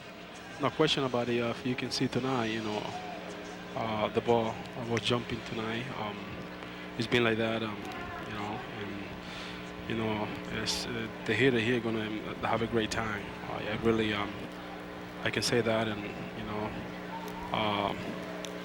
the show that everybody put today was unbelievable. So hopefully, and we played great game on top of that. So hopefully we can come back tomorrow and then win. Sammy, obviously there are only 2 Cubs now that have hit 500 home runs. I know Mr. Cub Ernie Banks is probably somewhere watching this ball game tonight. Anything you'd like to say to him as you've joined a very exclusive Cub club? Oh, no question. Just thank God that I give me an opportunity to hit number 500 today, so that way I can come back and play my game. I want to say to running back that I know he's not here, but he's watching, and I feel great about it to be in the 500 club, and hopefully I cannot stop from now on. Just got to keep it continuing. Sammy, I know that you wanted to hit it in New York in front of a lot of your friends, and you brought your family here to Cincinnati. Did you feel any more pressure? We're only 4 games into the season. You know you're going to get it, but was it weighing on you at all? Well, in New York, they don't give me nothing to hit. I had to say that, and sometimes, when everybody wants you to hit a home run every at bat, sometimes, it can get you a little bit if you don't have a plan to go to the plate. So I was trying to stay away from that and stick with my plan. So I got it all way. Today I was the only day that I can't, that I went a little bit out of the strike zone and swing little bad pitches, but I just wanted, to get over with it. Sammy, this was an amazing comeback by the Cubs. I don't think in seasons past a team down 7-0 on the road would have come back the way you guys did. That says an awful lot about your performance, your team's performance, and the impact that Dusty Baker has had on this team, doesn't it? No question. We play with a lot of heart today. We never give up. We have a great manager. We have a great bunch of group of people here, and even the bench came through today. So Lenny hit a big home run there. So we in top of our game. That was the game today that we had to say that we fight. We battle everything, and I wish if we would have win today, but we can say that we play hard. You did indeed, and congratulations. We're going to show you on the monitor downstairs a videotape replay of your 500 home run. I'm sure there are many, many more to follow, and as always, Sammy, thanks for the wonderful memories. Keep it going. It was a great game tonight, all but the outcome. And we'll see if you can do it again against Cincinnati tomorrow. Thank you very much. All right, Sammy. Sammy Sosa, 500 home runs. Again, our thanks to him. Sammy's family, delighted. Thanks to Mark Brady and Sharon Panazzo for helping us get Sammy tonight. And Stoney, the more you see him, the more you appreciate just what an unbelievable sports icon he is, not just for Chicago, but for the baseball and professional sporting world. And it's only fitting that it went to right center field, because that's how Sammy became a guy who can hit 300 as well as hit the ball out of the ballpark. He's become a multi-dimensional player and a guy that's a tough out anytime. But Chip, you have to applaud the fact that he still had patience. He was still getting on base, getting his hits. And 500 came the 4th game of the season. Well, they had many a milestone in the old ballpark. Tonight, the Great American Ballpark saw its first. Sammy Sosa's 500. Who knows, maybe 501 and more will come tomorrow, or perhaps Sunday, our next WGN telecast. Kerry Wood will face Paul Wilson. Our airtime, high noon, Central Time. Reds win a thriller, a slugfest. The Great American Hitters Ballpark, indeed, as the Cubs fall to the Reds, their first ever win in the new ballpark. 10-9, Williamson over Veers, no save. Baseball again tomorrow with Carlos Zambrano against Jimmy Haynes. For Steve Stone and our entire crew, thanks so much for joining us. Chip Carey from Cincinnati inviting you to stay tuned. The award-winning WGN News is coming up next. We'll see you tomorrow. So long, everybody. Chicago Cubs baseball, brought to you by Bud Light. For the great taste that won't fill you up and never lets you down, make it a Bud Light. Comcast Cable and High-Speed Internet, proud sponsor of Chicago Cubs baseball. Dodge, you can take life as it comes, or you can grab life by the horns. Dodge. The Illinois Lottery, where players have more fun. Pepsi, the official soft drink of the Chicago Cubs. And by Southwest Airlines, more than 2,700 nonstop daily flights to 59 destinations all across the country. Revolution or evolution, they don't know how to react.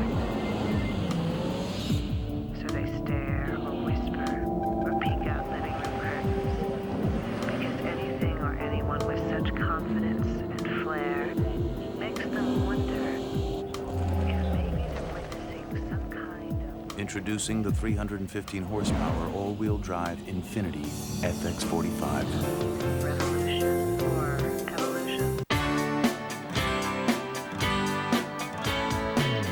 So you're checking out my wheels today. It looked like you had something to say. If you like what you see, come take a ride with me. 'Cause baby, I'm a car guy. Push the pedal to the metal, let's reach for the sky. I'm a car guy. The Civic from Honda. It figures. Sunday, Sammy Sosa and Junior Griffey. The Cubs and Reds step up to the plate for a high noon showdown. Sunday at noon on WGN. This is Chicago's very own WGN News at 9. Saddam Hussein, or someone who looks very much like him, makes a surprise public appearance on the streets of Baghdad. Good evening, I'm Allison Payne. And I'm Steve Sanders. Here's the latest on the war with Iraq. Iraqi TV shows Saddam Hussein, or a look-alike, greeting excited supporters in the street. U.S. warplanes attack targets in Baghdad. Residents are reportedly fleeing the capital by the thousands. U.S. forces call in more troops to reinforce Baghdad airport, where the search continues for hidden Iraqi fighters. WGN's Grant Rampey has the latest from the Pentagon. He looks like Saddam, he talks like Saddam, but is he? Hit them hard and resist them. The most notable thing about this speech may be the clear reference to an event that's taken place since the war began, the downing of a U.S. Apache helicopter. Another piece of video, Saddam, or a double, walks down a Baghdad street. Thronged by a cheering crowd, he stops to kiss a baby. Also on Iraqi TV today, this televised threat. This evening, we will carry out something that is untraditional. Iraq's Minister of Information calling on Iraqis who live near the old Saddam Hussein International Airport, now under coalition control, to grab whatever weapons they've got, come to the airport, and carry out martyrdom attacks. We're prepared to deal with a number of contingencies. U.S. war planners assume Iraq won't keep its latest promise not to use weapons of mass destruction. Coalition troops, they say, are ready in their protective suits for any so-called nuisance attacks. Still, we realize that some of the fighting from a desperate, dying regime could be pretty intense. Logically, now that we are at Baghdad airport, they wouldn't use chemical and biological weapons because we are right amongst their population. But they have not fought logically from the beginning, and so we in no way discount the possibility they will. As for how coalition forces will handle the looming fight for Baghdad, one of the top commanders here, General Peter Pace, says that while tanks may not roll into the city anytime soon, there will be no pause in this war. At the Pentagon, Grant Rampey, WGN News. Well, President Bush is among those offering condolences to the family of the first American journalist to die while covering the war with Iraq. WGN's Chuck Coppola joins us via video phone from Kuwait City now with more. The first American journalist, as well as the first embedded journalist, has been killed in the conflict. He is 46-year-old Michael Kelly, an editor-at-large with the Atlantic Monthly and a columnist with the Washington Post. He was embedded with the 3rd Infantry Division. Kelly, along with a U.S. soldier, died when their Humvee went into a canal. It happened near Karbala Gap and Baghdad Thursday night. President Bush has expressed his condolences to Kelly's family.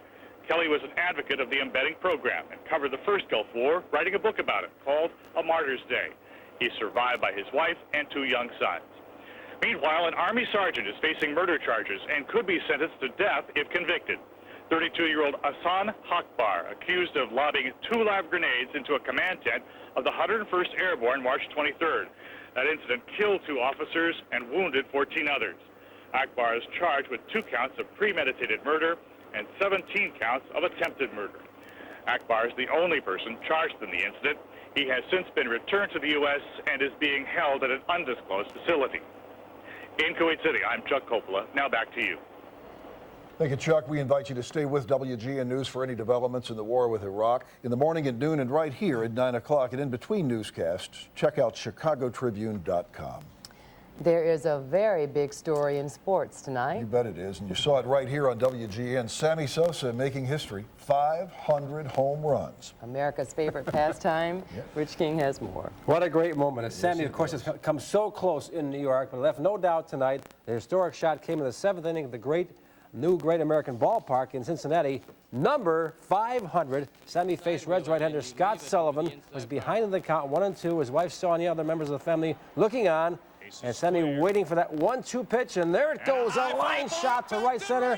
No doubt about it, home run number 500. Sammy becomes the 18th player in the major leagues to hit 500 home runs. At the age of 34, still a lot of good years left for Sammy Sosa. Sometimes, you know, when everybody wants you to hit a home run every at bat, you know, sometimes, it can get you a little bit if you don't have a plan to go to the plate. So I was trying to stay away from that and stick with my plan. So I got it away. You know, today I was the only day that I can, that I went a little bit out of the strike zone and swing little bad pitches. But, I just wanted, to get over with it. Okay, felicidades for Sammy, and congratulations. And his next step is 512, a big step anyway. Ernie Banks' Cub record of 512. We'll have much more coming up in sports, including the White Sox opener today, which also was a wild afternoon. That's going to happen in a matter of days. You know it will. Yeah, give a couple of weeks. Maybe. Rich. Okay. When Sammy hit number 500, it was an exciting moment for Cubs fans across Chicago. WGN's Juan Carlos Fanjul is live at the Cubby Bear with their reaction. Juan Carlos. Well, Allison, the fans were excited here. The few fans that did show up, obviously because of the rain tonight, the Cubby Bear pretty much empty. However, those that did show up, well, they watched it on TV and they had quite a treat in store.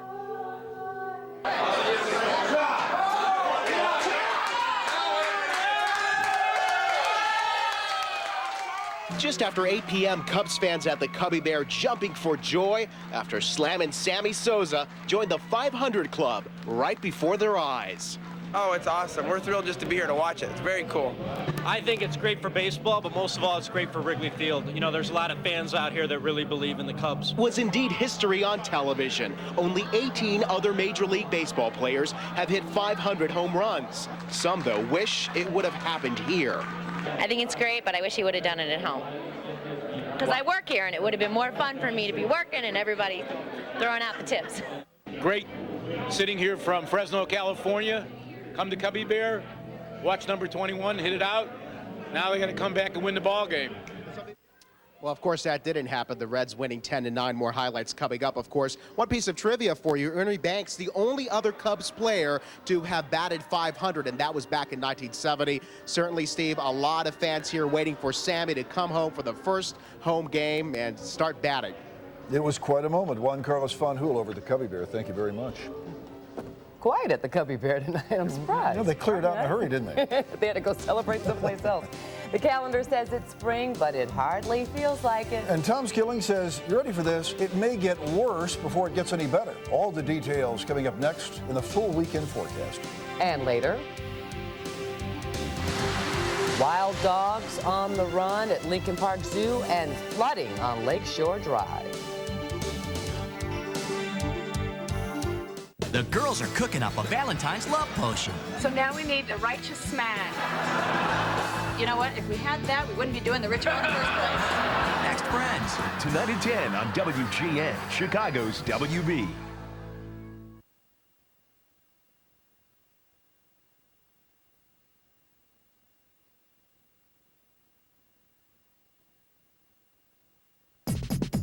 Come to Carson's Days Mattress Sale and save 30 to 50% on all Sealy & Simmons mattresses, including Sealy Posturepedic and Simmons Beauty Rest and Back Care. Save 40% on Stearns & Foster luxury mattresses. Come to the right place. Carson's.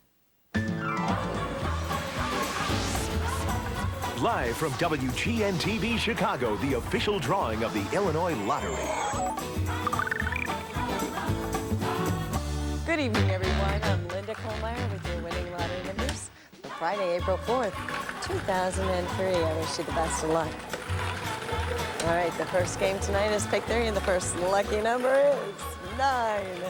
The second number for tonight is 1, and your third and final pick 3 is 8. That makes the winning pick 3 numbers for tonight 918. Time for the pick 4 game.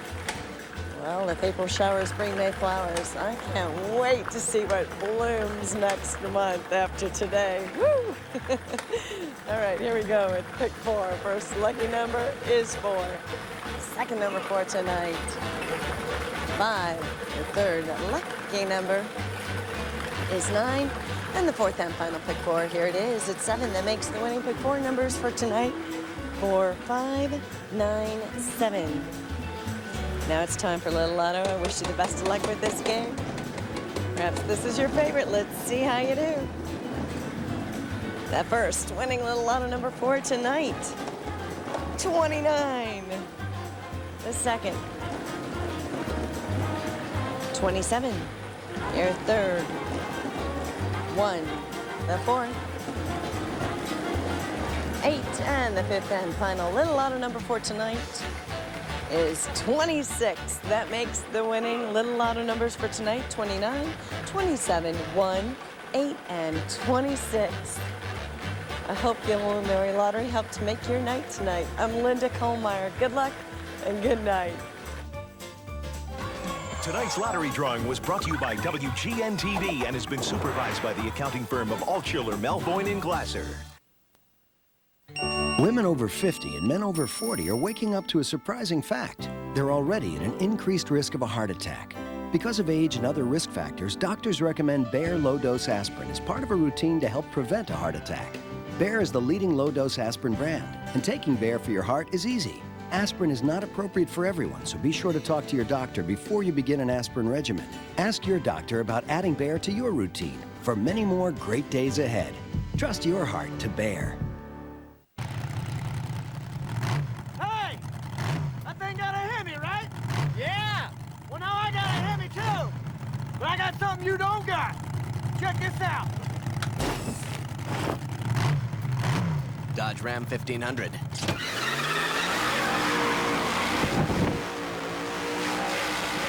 The Hemi legend continues. Grab Dodge's 770 powertrain limited warranty, plus 0% financing or $2,500 cash allowance. Ford, Chevy, and Toyota don't match this.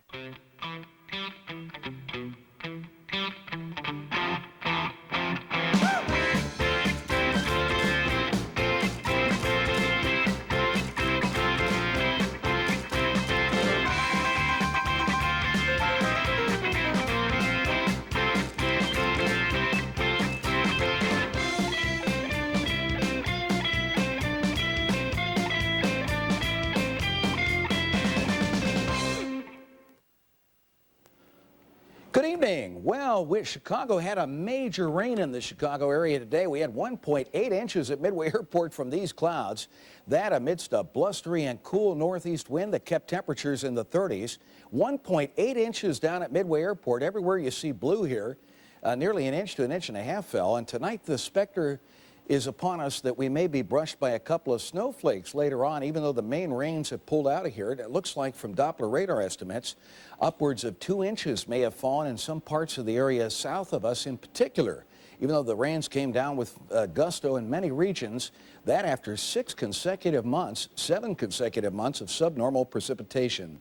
Tonight we're left with 30-degree temperatures in the Chicago area, with a 43 down at Kankakee. They had an 81 there yesterday, and snowflakes in the air as close by as Madison and Lone Rock, Wisconsin. Air temperatures 42 degrees for a high today at Midway. That's all we could muster, with a 38 at O'Hare.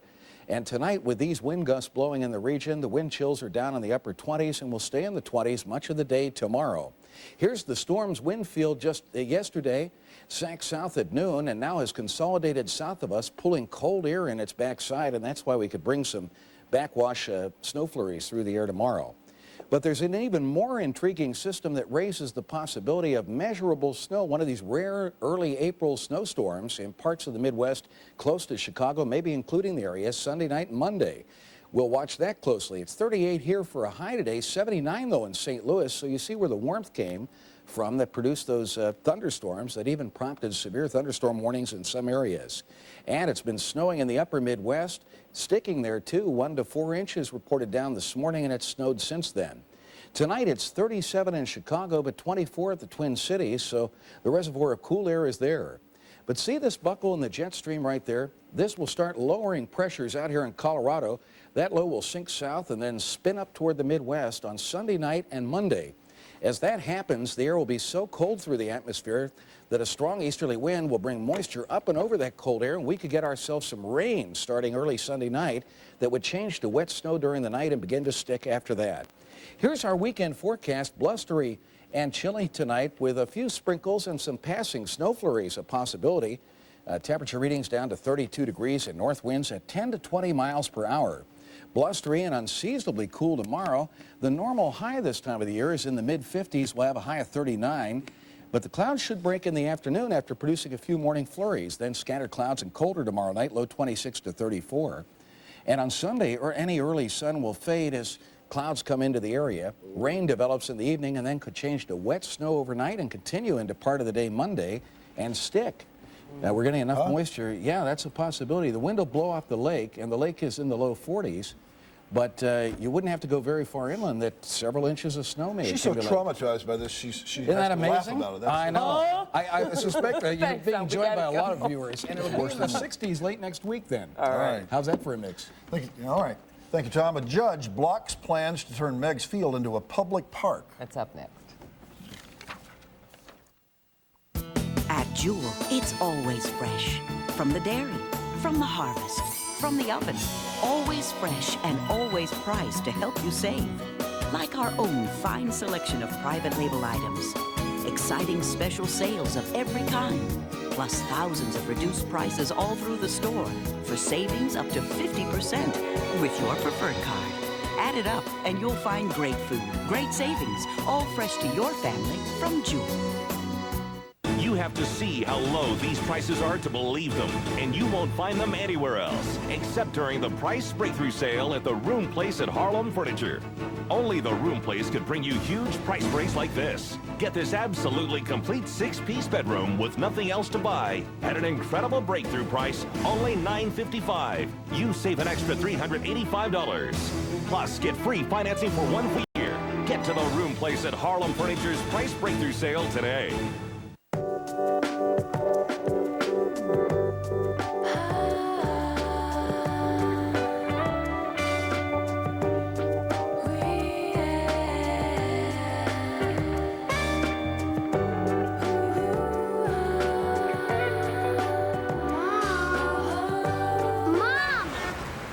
When you're wearing the same spring clothes you see in the fashion ads, it's easy to forget you didn't pay the ridiculous prices. Marshalls.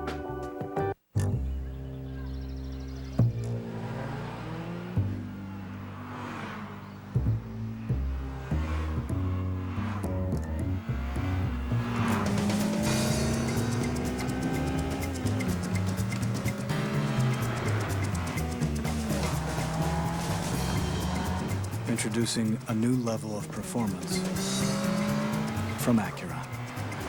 The all-new TSX.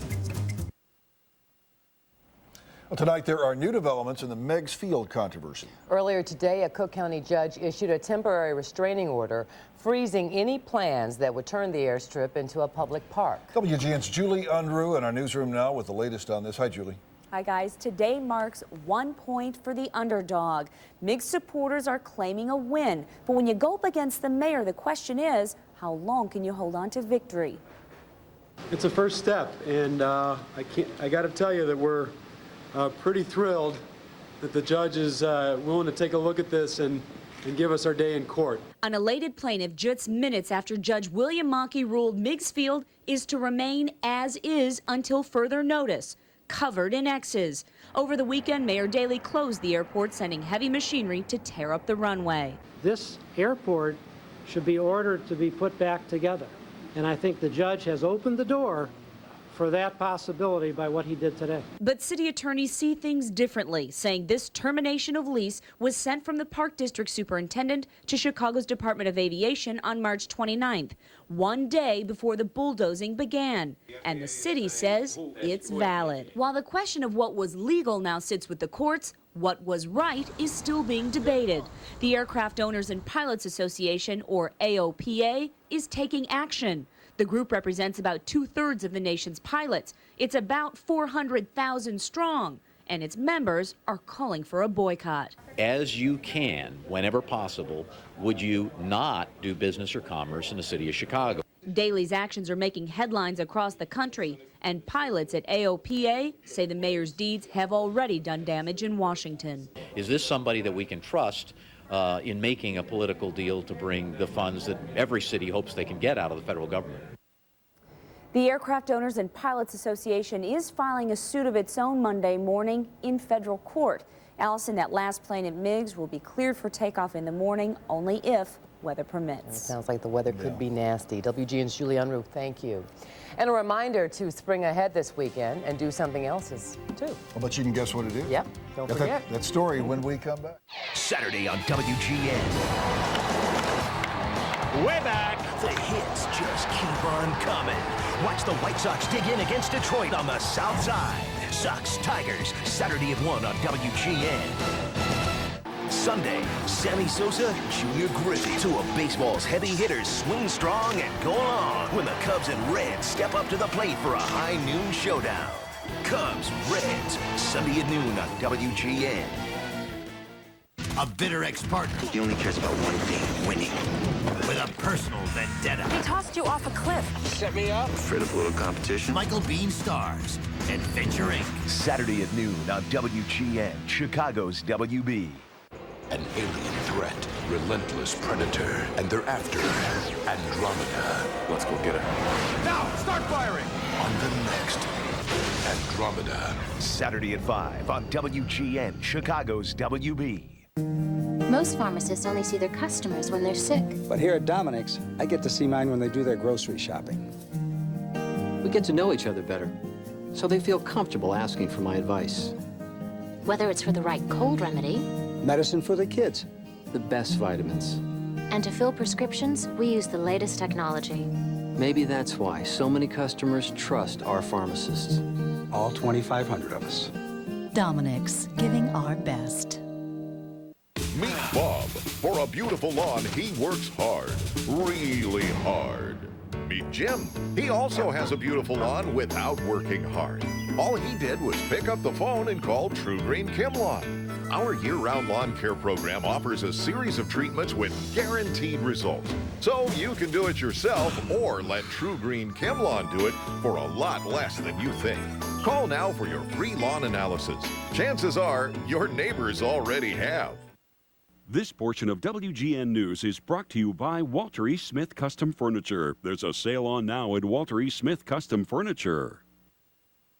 My brothers and I have all pretty much worked in every department of the company. Back probably when I was 10 years old, I used to go in and clean the store on Sundays. I love working with my brothers. They're honest, they're hardworking. The family business is the best way to run a business or the worst way to run a business. Fortunately, we all get along pretty well. We trust each other deeply, and we all have the same work value that we learned from our dad and our grandfather. We hope you'll come visit us soon.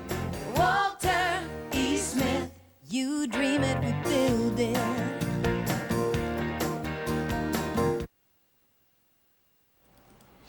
Well, daylight savings time begins this weekend, so don't forget to turn your clocks ahead 1 hour on Saturday night.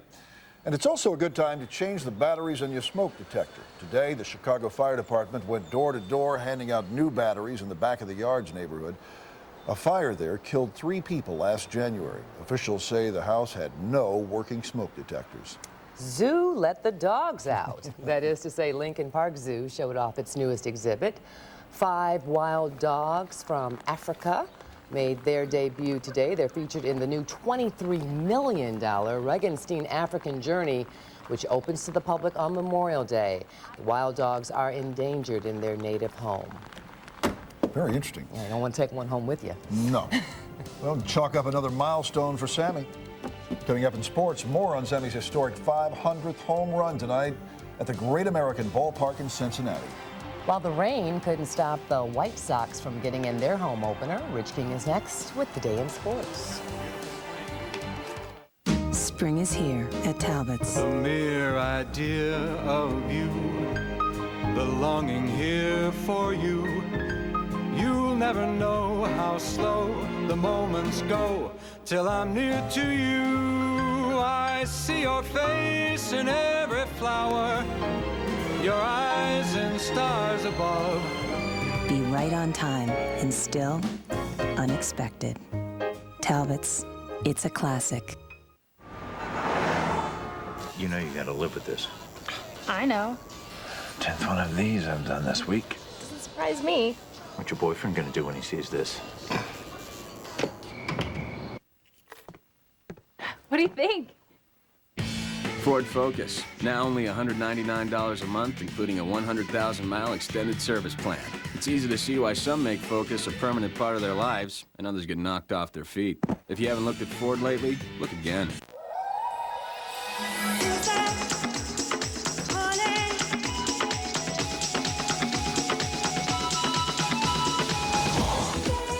Introducing SeaWorld Vacations.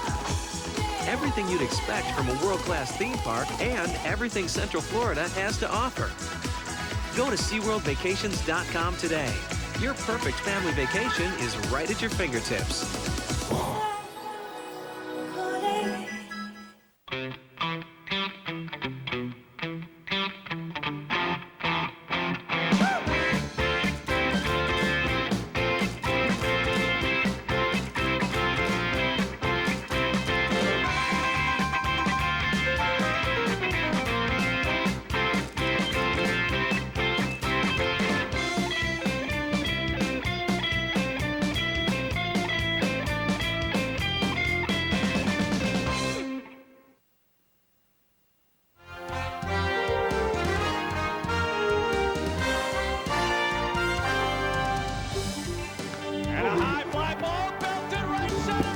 Well, the exclusive 500 home run club has a new member tonight. Sammy Sosa becomes the 18th big leaguer to hit 500. How big a deal is this? It's such a big deal that we're getting a twofer tonight from Rich King. I just was here, wasn't I? What a great night. Congratulations to Sammy. Yes. Unfortunately, the Cubs did not win the game, but as you saw here in WGN, Sammy had the big moment in baseball history. Home run number 500 in a wild game that saw the Cubs come back from a 7-0 deficit. Sammy sitting on $4.99 for the first 3 games of the season. It looked bad for Sammy and the Cubs when the Reds grabbed that lead. Aaron Boone unloads off Shawn Estes, a 2-run shot. The Reds led 7-0, but the Cubs fought back in this game, thanks in part to Sammy's historic shot. His wife Sonia looking on in the 7th inning. A 1-2 count from Scott Sullivan, and there it goes. Line drive in the seats and right. Sammy, the 18th player to reach that 500 mark. He is 34 years old. The game was tied eventually 9-9, and Sammy's celebrating the moment. Congratulations to Sammy, but the Reds won the game as Dave Veras gives up a base hit to Barry Larkin here. The Cubs lost it 10-9, but Sammy, the man of the hour. Sammy's next big goal is the Cubs record of 512 set by Mr. Cub Ernie Banks. Just a matter of time now for Sammy after his big moment tonight. He's looked happy and relieved that this milestone was a thing of the past. It's great because I really don't have to think about that no more. I can come back and go out there and help them out of the ball club in a lot of different way. I don't have to go out there and every at bat thinking about, hit the ball out of the ballpark. I really feel great about it because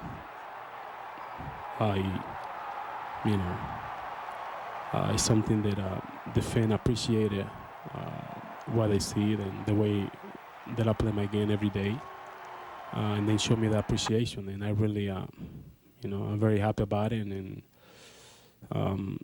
hopefully I just keep it continue, make all my fans very, very happy. Okay, Sammy Sosa. Mother Nature did the White Sox no favors today. A nasty cold rain putting a huge crimp in the home opener, but the Sox and their fans would not be denied. They would earn their happiness before this long day was done. They had to wait 2 hours to start the season at U.S. Cellular Field. A game actually turned into a night game. Eventually, the first pitch just after 5 o'clock, Sox jumped all over Nate Corneo in the second. Joe Creedy, a liner to center. This one carries over the wall. A 2-run shot. Sox led 3-0, and they were not done. Same inning. D'Angelo Jimenez rips one to right center. This is in the gap. They'll get in there. The White Sox had a 4-0 lead as they tried to snap a 3-game losing streak to start the season, and they did. Veteran Esteban Loaiza pitched well in his first start for the Sox, freezing Dean Palmer right there. Sox led 4-2 in the 6th when they got the big insurance tally. Aaron Rowan down the line. It's in there for a double. Joe Creedy races around, and the White Sox prevail before a paid crowd of 40,000 shivering fans on the south side. Loaiza gave up just 3 hits in his Sox debut. Billy Koch came in to get his first save of the year. So the White Sox now 1-3, and waiting out that rain was well worth the while. It was good to bounce back, obviously, from the game we played yesterday. Guys played well. Guys swung the bats well. Esteban set the tone with pitching. Throwing strikes, getting ahead of the count, and not forcing yourself, and just stay focused and trying to get people out, and that's what we did today. Yesterday we didn't get a win, and you know, it definitely hurts a little more whenever you don't play well and you don't get a win. But you know, definitely it does feel a lot better whenever you play well and you help your team win. All right, Brian Sutter and the Blackhawks in the second to last game of the year, and they played the Blues at the UC tonight. Game was 2-1 in the second period, but Steve Sullivan scores, giving the Hawks a 2-1 lead. But the Blues came back to tie it. That's how the game ended in overtime.